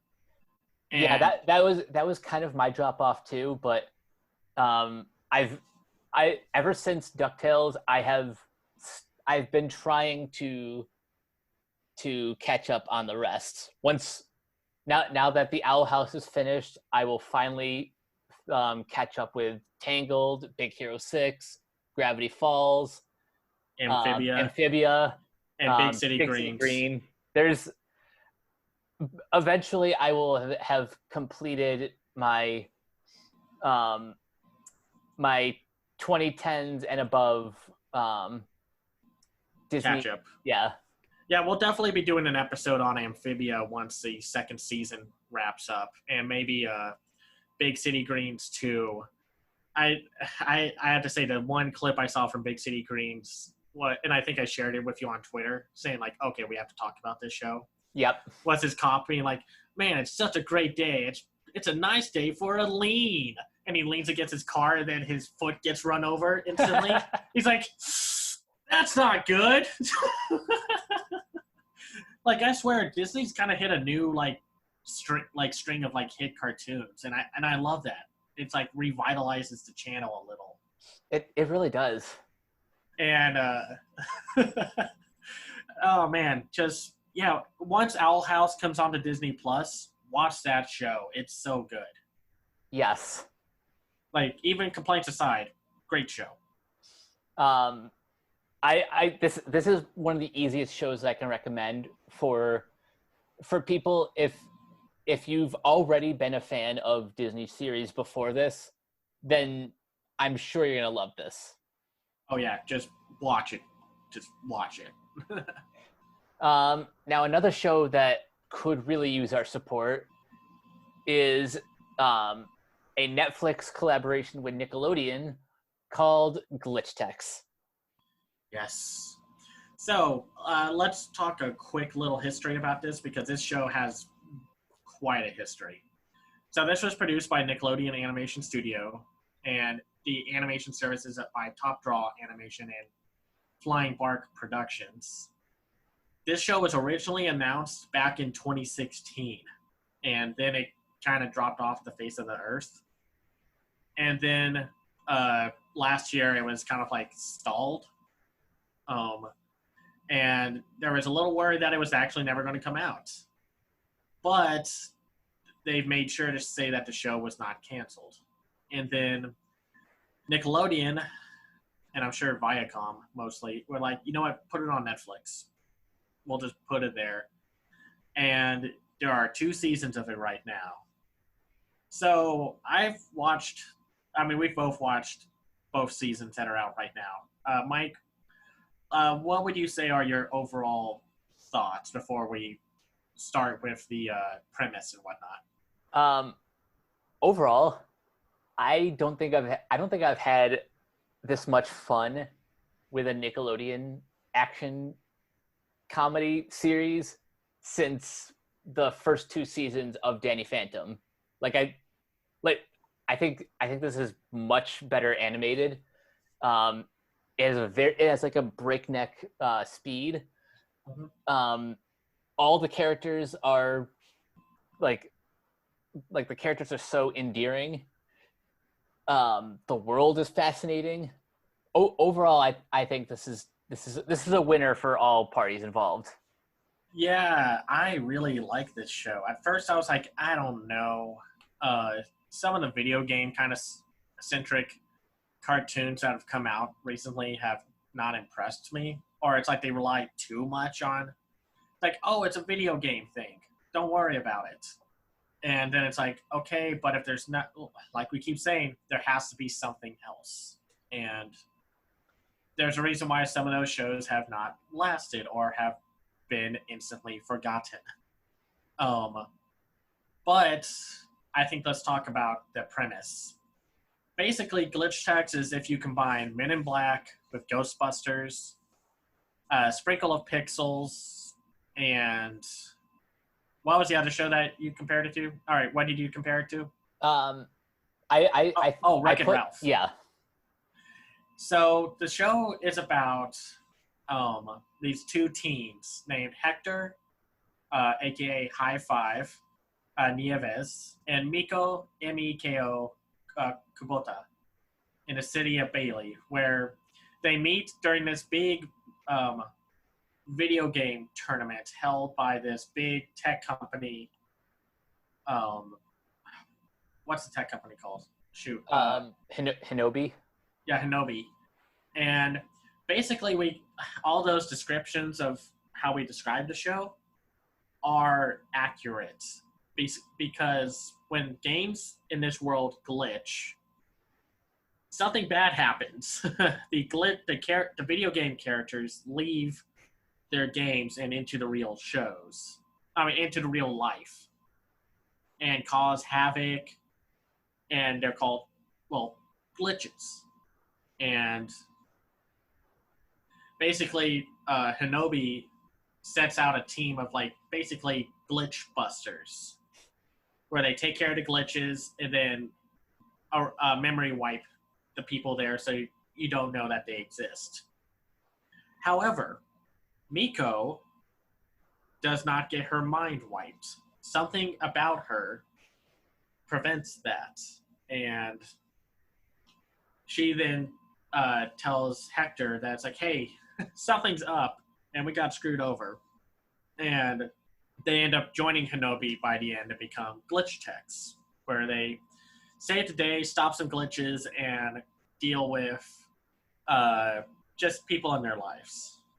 First off, let's talk about the animation.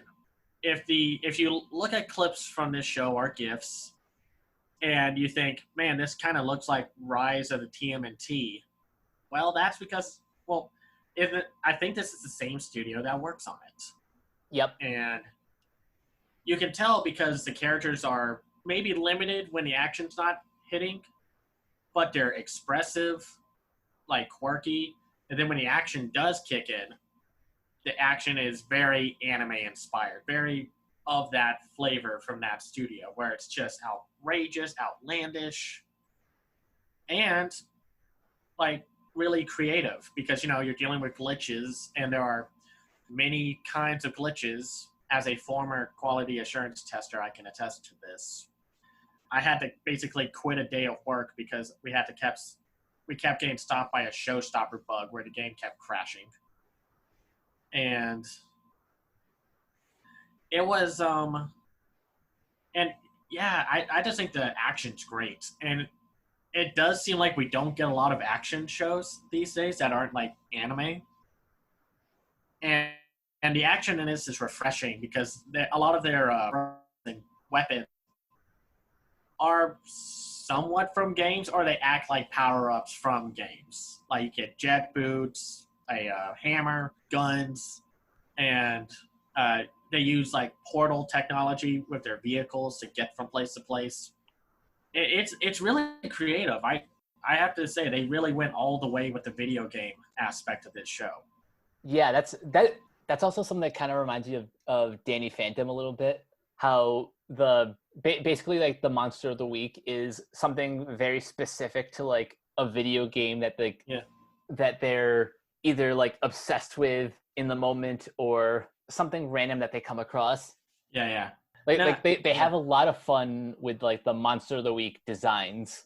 Yeah, and they go all out. Like there are like one episode has them dealing with villains or characters from a multiplayer game, like which are basically referencing Overwatch and stuff like in games like that, which you can tell that this game came out in 2016 because of that reference, alongside the later Five Nights at Freddy's parody or reference or homage. But it's a lot of fun, and they add little twists and turns, like the multiplayer glitch. You can't kill one of them, and that's it. You have to take down all of them, and you have to take them down like you would in a multiplayer game. Or like you have to get rid of a possessor glitch who can actually possess someone. And in this case, one of Hector's friends gets possessed by the glitch and turns into a video game character from a game they like. But by the way, did you notice how that game is basically like an homage to Thundercats? Yeah, it's a Thundercats, an Extreme Dinosaurs, and Street Sharks kind of homage. And then it's like, season 2, they bring in a character who mods glitches. And if you are big into gaming, and especially in the PC games, modding is a huge deal. And I just think that's great. Because a lot of times when you hear about like, oh, this is going to be a very video game centric show, you kind of expect the worst, or at least the most cringe inducing tropes. Like some people will be like I don't know if you remember hearing about this, but the Law and Order SVU episode that tried to handle toxic gamers and such. Oh, I think I remember that. Yeah, and where it's like Ice-T was like, yo man, I heard this game was just like by Kotaku was better than Civilization 5, including all the expansions. And it's like, oh my god, someone just randomly looked up a bunch of stuff and did not take into how that would come out or come off. Yeah, this show feels like it's they strike like the right balance between references. Yeah, between like loving homages to video games, but at the same time it doesn't come off too inside baseball. Like no, it's not. It's not super pandering. Yeah, like I've admitted before to not being the biggest gamer, but at least I'm familiar enough with the gaming culture that I can pick out references like Castlevania or Five Nights at Freddy's. Yeah, no, they're universal references. Even if you can maybe like the bird character Ally is like a parody of the Chocobos from Final Fantasy, and like it's smart. It's not too like you said, it's not too insider's baseball, and the dialogue is great. I like the characters are very distinct from one another, and this is probably one of the more inclusive shows that I've seen. Like, not only do you have a like Hispanic male lead, a Asian female lead, you have Middle Eastern, African American, white. Like, it's like the full spectrum of people. Yeah, like this is what diversity looks like. Short of I don't recall seeing any LGBTQ representation, but no show is perfect. Yeah, no, and it's going to be there sooner or later. And I wouldn't be shocked if there was something that the creators, Eric Robles and Dan Milano, have yet to tell us about some of the characters, because they do characters. Like, you find out that the different HQ Hinobi stores are by different like counties. So if you like early on, it's like you can't cross the county line of one if you're trying to chase after some glitches, because then it becomes that county line's problem and not theirs. My favorite thing about that episode is how it's not even an official rule. It's just Phil and what's her name? Joan Fishback. Yeah, played by Jane Lynch. Perfect casting. Yeah. But, yes. But my favorite thing about that episode is how it's not an official rule. It's basically like an unwritten code. Yeah, it's petty. Yeah, it's extremely petty. That's why I love it. Oh gosh, Jane Lynch has some of the best lines of that episode, and like I said, it's a funny show without relying on the video game stuff. And just like the Owl House, it elevates a lot of the characters. Like, well, first off, the two leads do not end up together. There's no sense of that happening. Yeah, I love that. They're just buddies. They're just buddies, and you can do that. You can be friends with, like, male, female gamers. You can just be friends. And it's so, I don't know why that's so hard to get through with a lot of male gamers. But, there are some nightmare stories about that kind of stuff that makes gaming and media and pop culture gatekeepy, toxic BS. And I like that they're just friends. And I know, like, this isn't, like, the first show to do that. Like, Disney's doing this a lot, and Nickelodeon and Cartoon Network are doing it. But I like that it's not...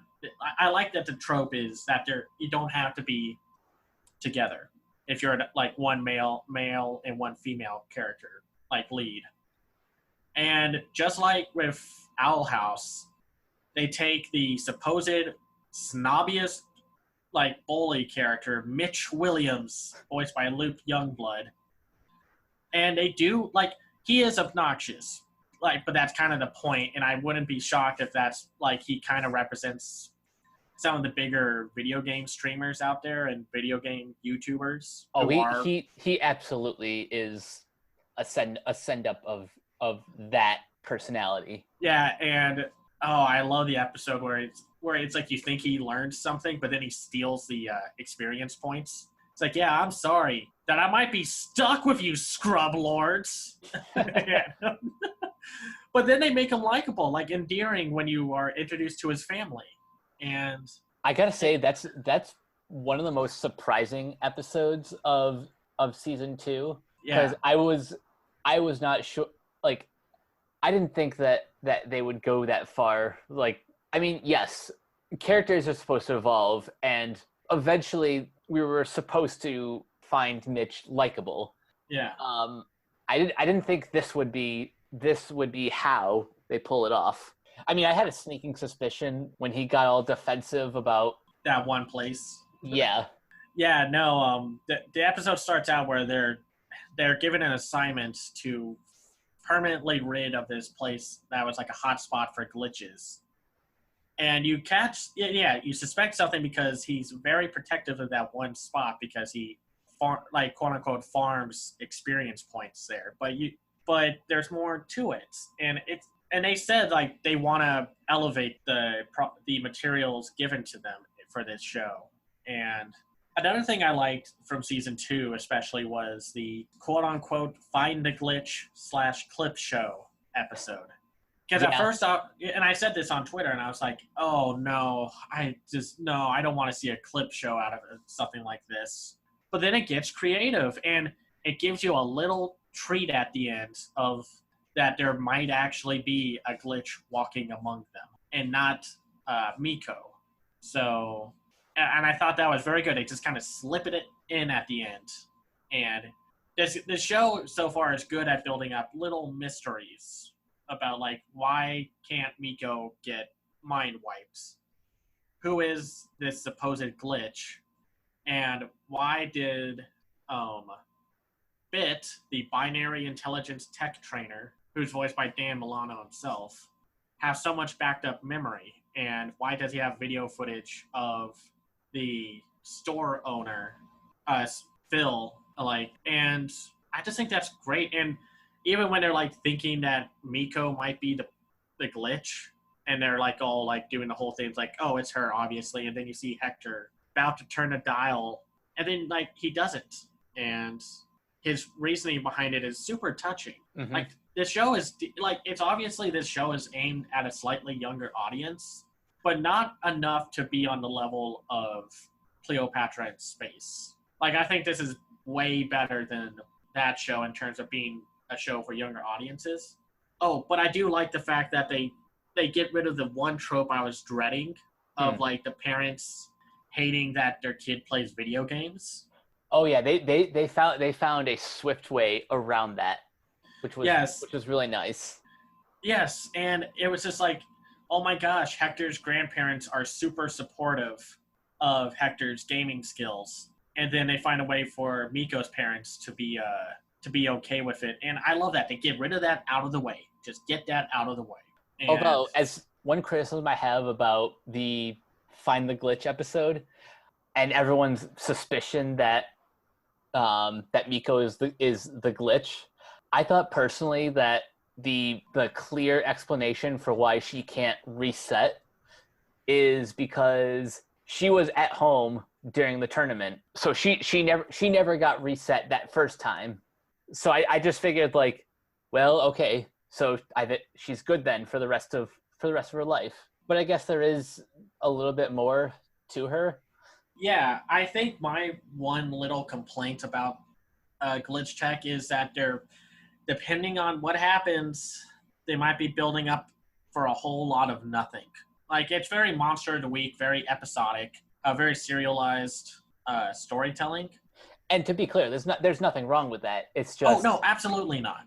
It's just the trend right now with television is, generally speaking, shows are more story centric than episodic. Yeah, but I'm just worried because this is just like Infinity Train. Glitch tech is on that chopping block, so that's why I'm kind of worried about how they will handle it. Like I hope, like I said, I hope they don't get canceled. I want to see more of this. But one little minor nitpick I had is I wish the non-battle animation was a little more expressive. Everyone kind of has like the same animation mannerisms, and with such like a diverse cast of characters, I want their like animation to be a little more unique amongst themselves. That's not just them playing video games or doing their glitch tech work. It's something that I kind of picked up, or like I guess I was just thinking of something like Hotel Transylvania, where everyone has a different walk cycle. Yeah, that's one thing they could have tweaked a little bit. Like it looks a little too like simple Flash animation, but I mean the show still looks great. I'm not saying like, oh, every part's dirt cheap until the action kicks in. That's not the case. The show is consistently good looking.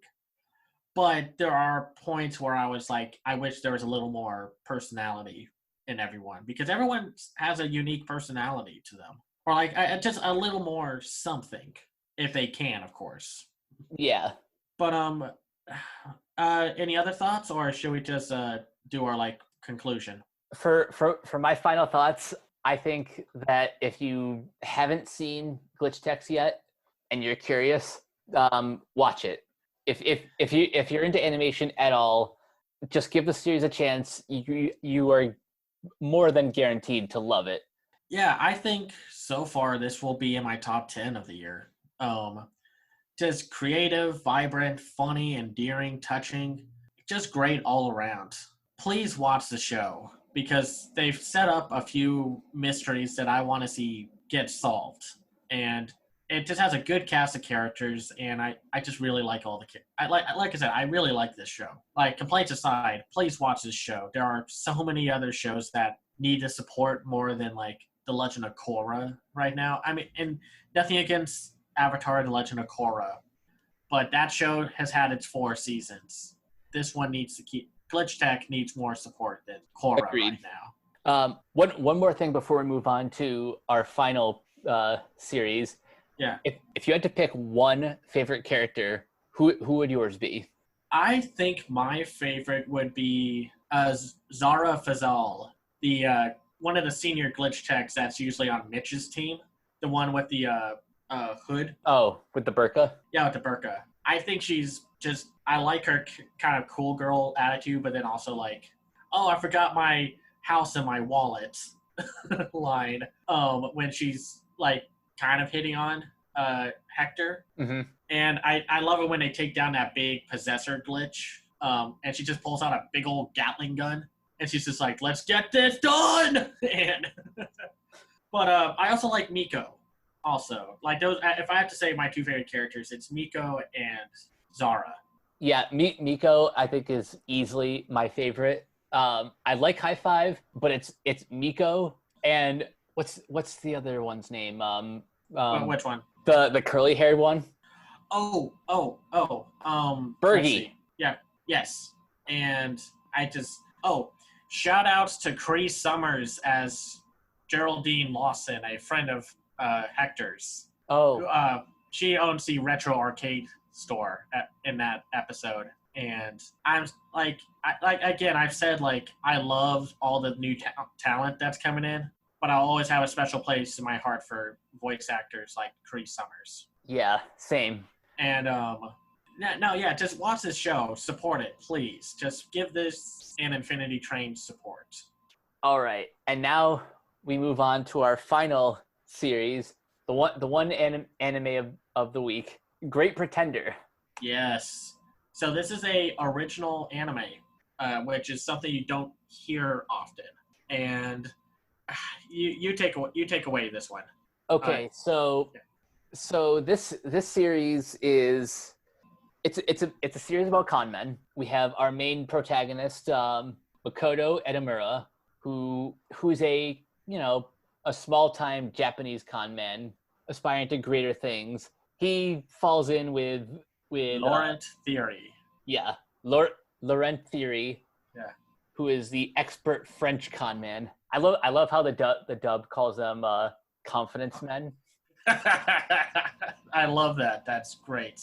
And with Laurent's crew is Abigail Jones, or Abby, who is the snarky second in command. Yeah, kind of the muscle. You have Cynthia Moore, who uses her feminine charms and acting skills to manipulate their targets. And then you have Kudo, who was Edamame's boss, and Kim Si-won. Don't you mean Edamura, not Edamame? Which is, by the way, that's a reoccurring gag. Is that Edamura is called Edamame? And yeah, Kim Si-won. And really, it turns into a basically Ocean's 11 / Leverage, if you want a description of what happens. They basically go after targets who are, they're con men, but they're like the chaotic good on the spectrum, and they go after like a movie tycoon selling drugs, two brothers, Middle Eastern oil tycoon brothers that are rigging plane races, and a art critic or inspector who is basically conning a rich widow out of her money to buy a bunch of priceless art for his own collection. Or at least that's it so far. They've only released the first 3 cases. There's 9 episodes that have yet to be shown. But so far, these first 3 cases, which honestly really do feel like a heist film trilogy. Yeah. I adored like these first 14 episodes. Yeah, this was a great anime series. And that's saying something in a year where we've had Dorohedoro, Japan Sinks, BNA, Beastars, and Princess Connect. It's unique because I don't see that many shows and especially anime and just animation in general that are like heist comedies. You don't see that often because, and I don't know why. I'm guessing it's kind of hard to keep coming up with heists and cons to top one after another. But I think it's very unique in that aspect alone. Even if this show was underwhelming, which is not, it's not. I like that its premise sticks out to me, you know? Yeah. And I like how the heists don't overstay their welcome. Like you're given like a certain number of episodes to set up the target, lay out the plan, execute the plan, and then have some sort of resolution.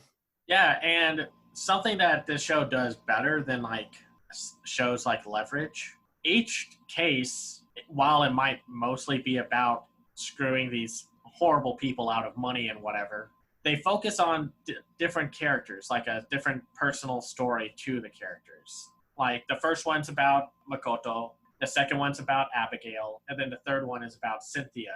And I'm guessing from the teasing of the final episode, the next one's going to be about Lorenz. But that's just a guess. That's just me assuming. And another thing that I like about this show is the music, the very jazzy blues, cowboy bebop kind of soundtrack. Yeah, I was gonna say like this is one of those anime that almost works better as like watching it as the dub versus if you watch this in the original Japanese. It's almost like this and Cowboy Bebop are examples of basically the perfect and like gateway drug for like Western audiences. Yeah, it's those two anime have something in common from what I observed is that they have more Western ideals, like more Western tones and themes, which might not make them popular in Japan, but will be more approachable to like US audiences and other audiences from around the world. Because a lot of times with anime, it's kind of hard to like, as much as I love Dorohedoro, I don't think I would recommend that as a first anime to show someone. Oh yeah, that's for a more seasoned anime fan. Yeah, it's definitely something you show after you show them Great Pretender and Cowboy Bebop and the like. And I found, and luckily they made each of the heists interesting.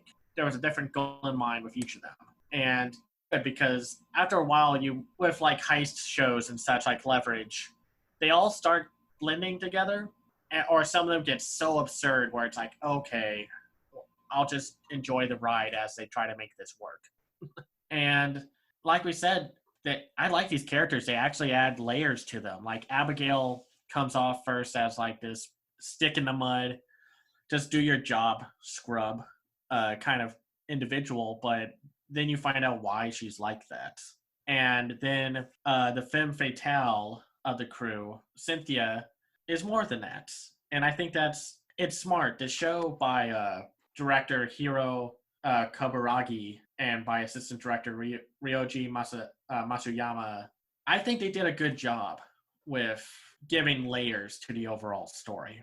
Yeah, that's something I put it out in my own post on social media. I said like that if this show was only about the heists, it would be fun.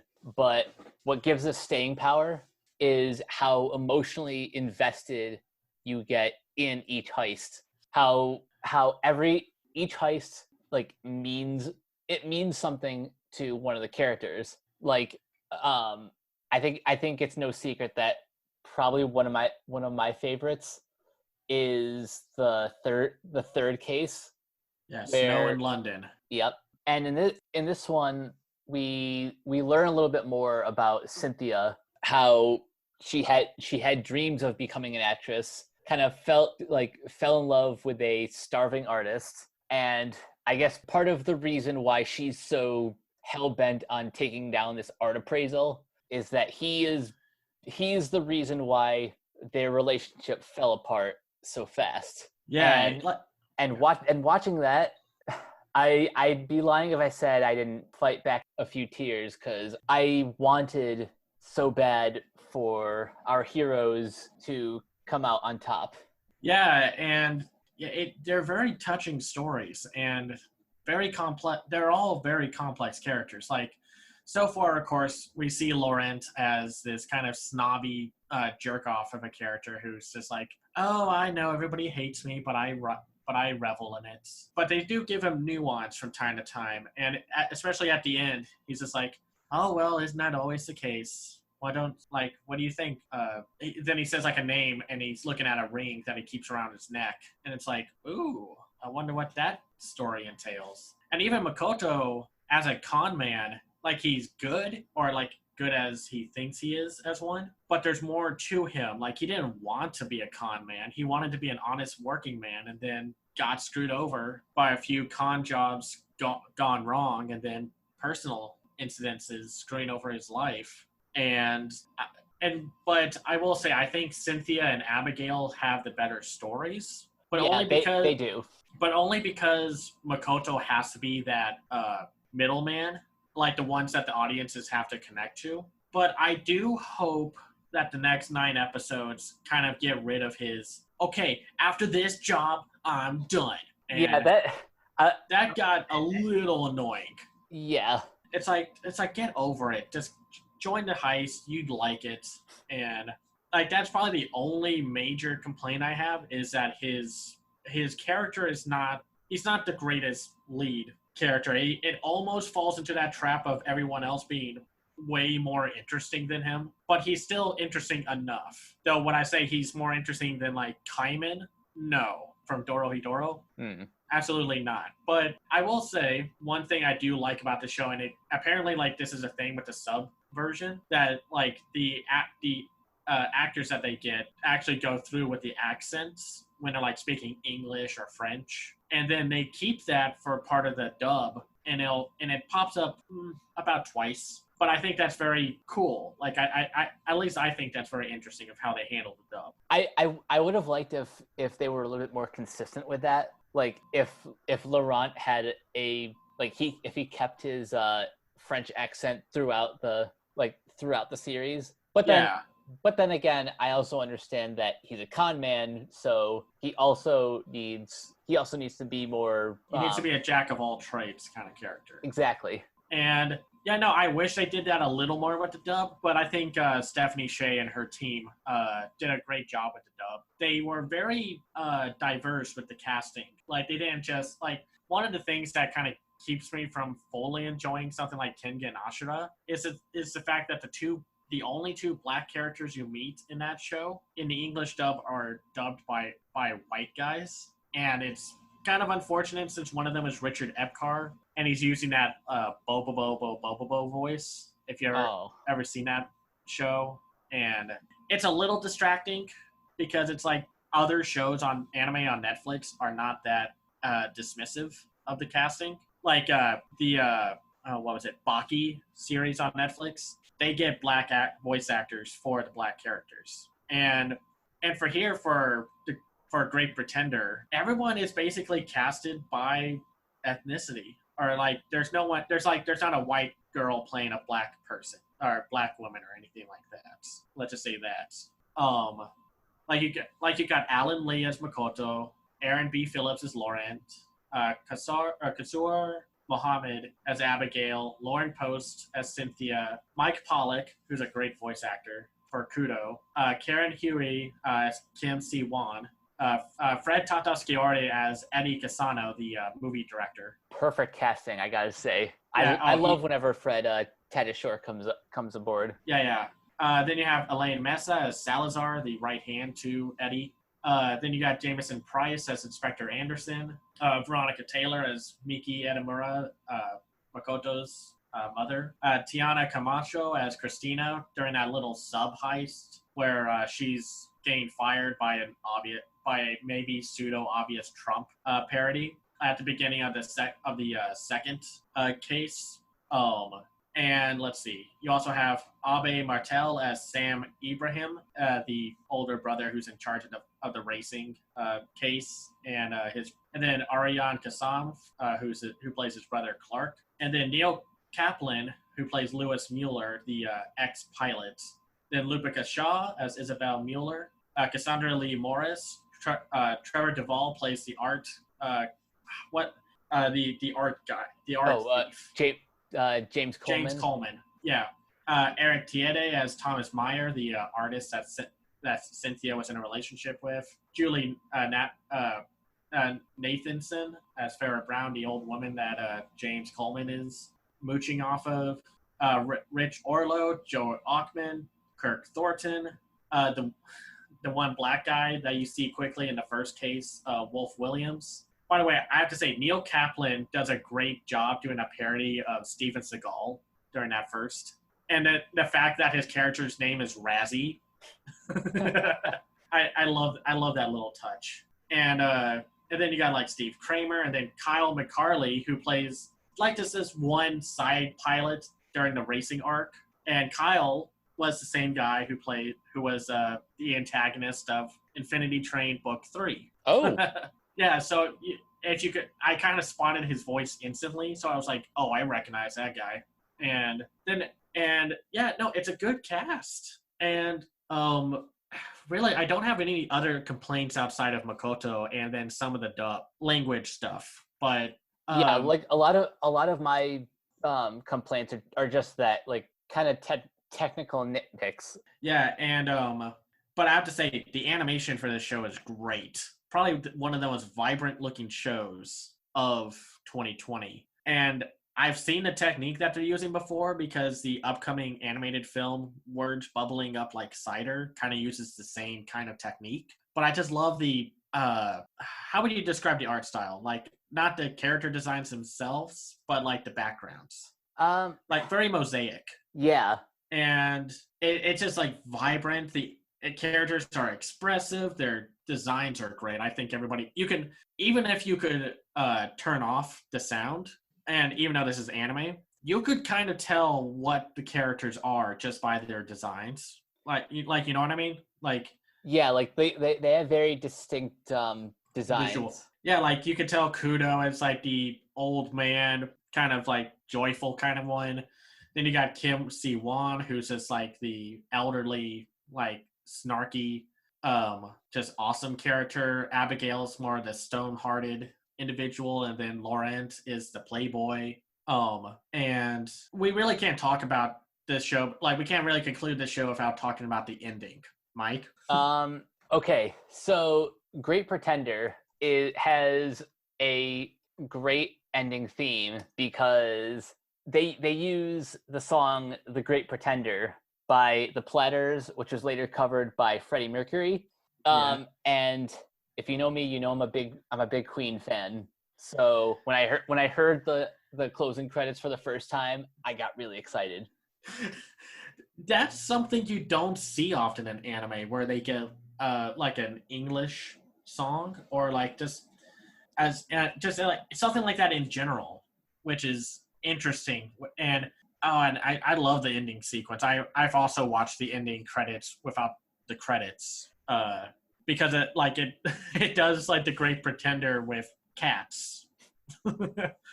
It makes up for the fact that we had an awful Cats movie last year.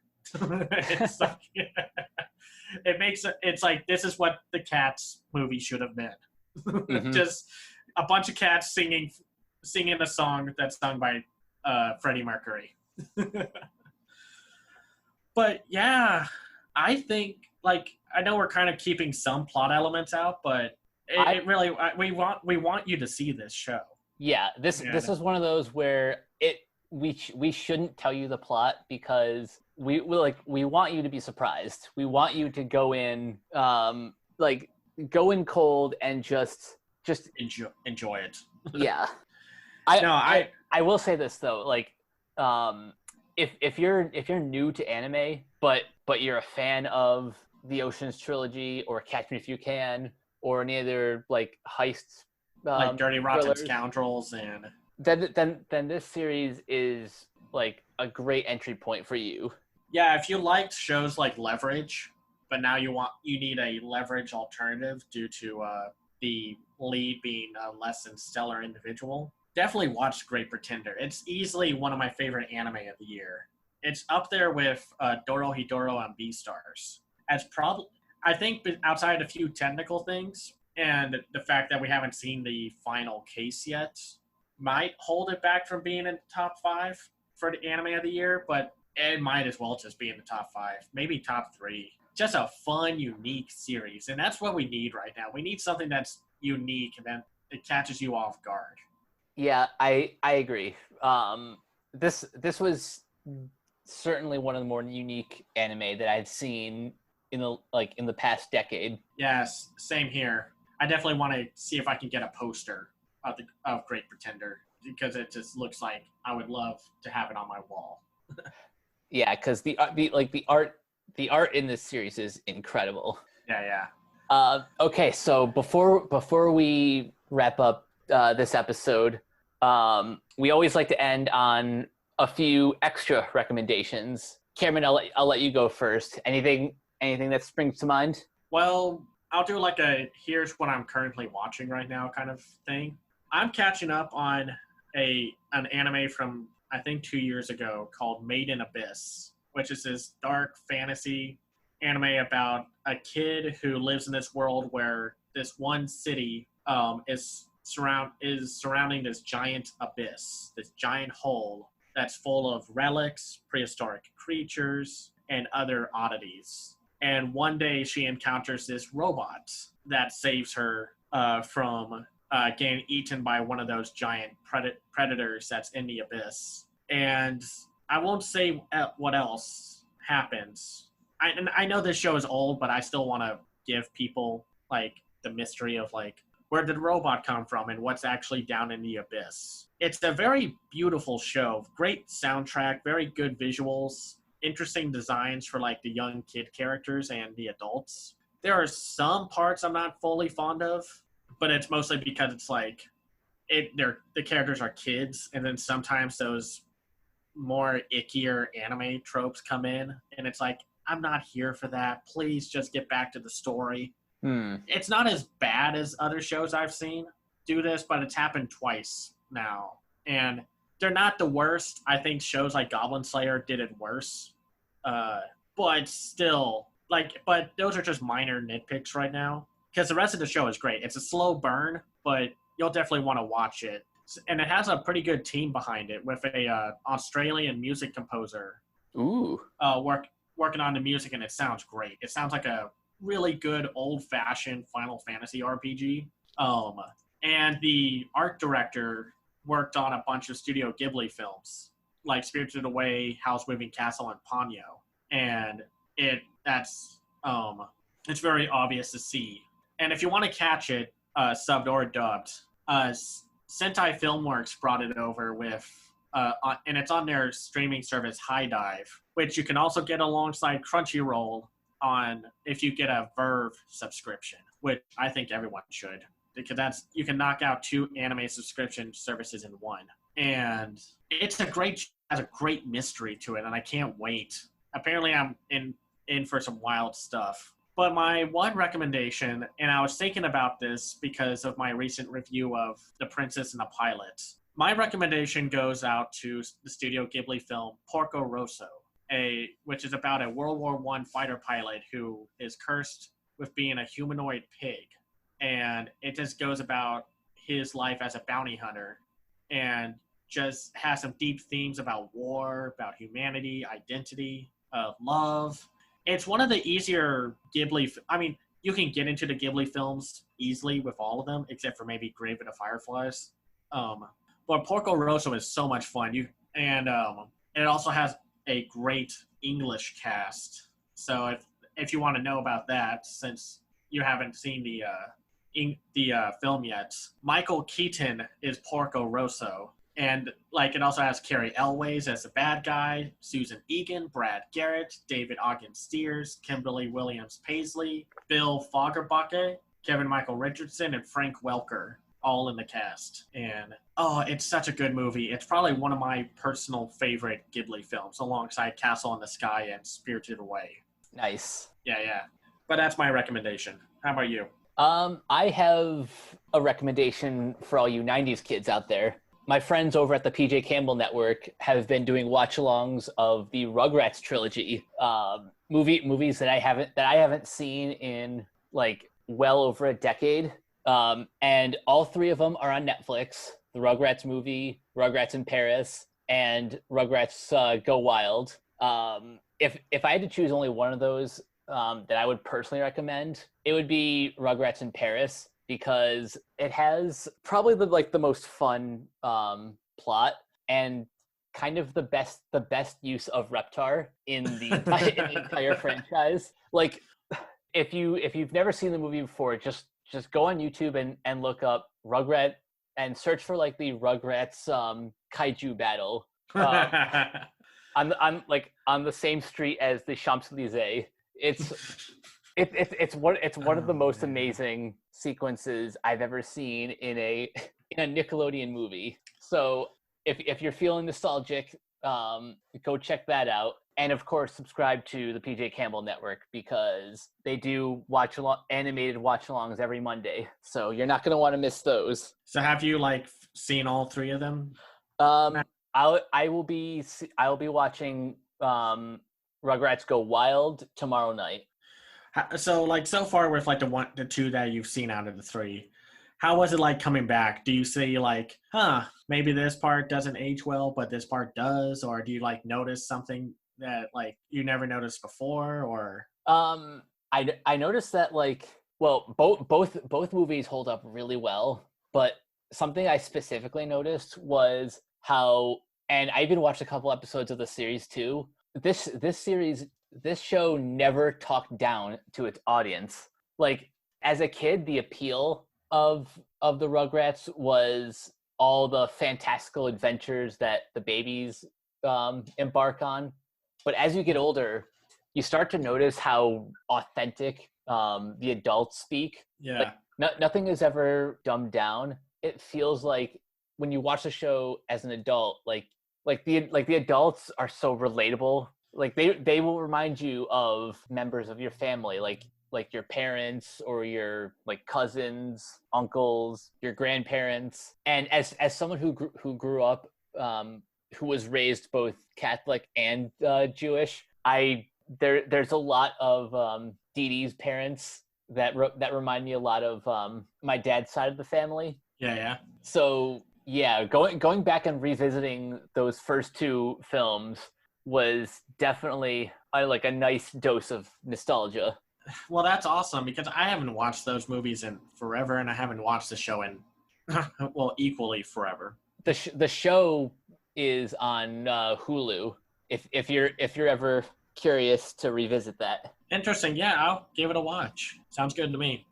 All right, and that'll do it for episode 14 of Tooned Up. Before we go, Cameron, where can everyone find you online? Well, you can find me on Twitter at Cam's Eye View. I run my own website called camseyeview.biz, where I review animated films called The Other Side of Animation. I just posted my review of The Princess and the Pilot last week, and I'm about to post my review of, what was it? Of my own personal review of Fearless. And then I'm going to work on a review for Summer Days with Ku, a Keiichi Hara directed film. I also have a Patreon at patreon.com /CamsEyeView if you like my work and like to support it. And you can find me on the Renegade Pop Culture Facebook. I'll post from time to time about what our plans are for these Tooned Up podcasts. Awesome. And you guys can find me on Twitter and Instagram at CaptainK42. Check out all my quick thought reviews on letterboxd.com/CoachK42. And you can find me in all the various Facebook groups, including ours at Renegade Pop Culture, just at my name. Check us out on Twitter at Ren Pop Culture. Listen to us on Anchor and Spotify. And last but not least, don't forget to check out renegadepopculture.com. Need an escape? So do we. That's it for this episode of Tooned Up. We will catch you guys later. Peace. Bye.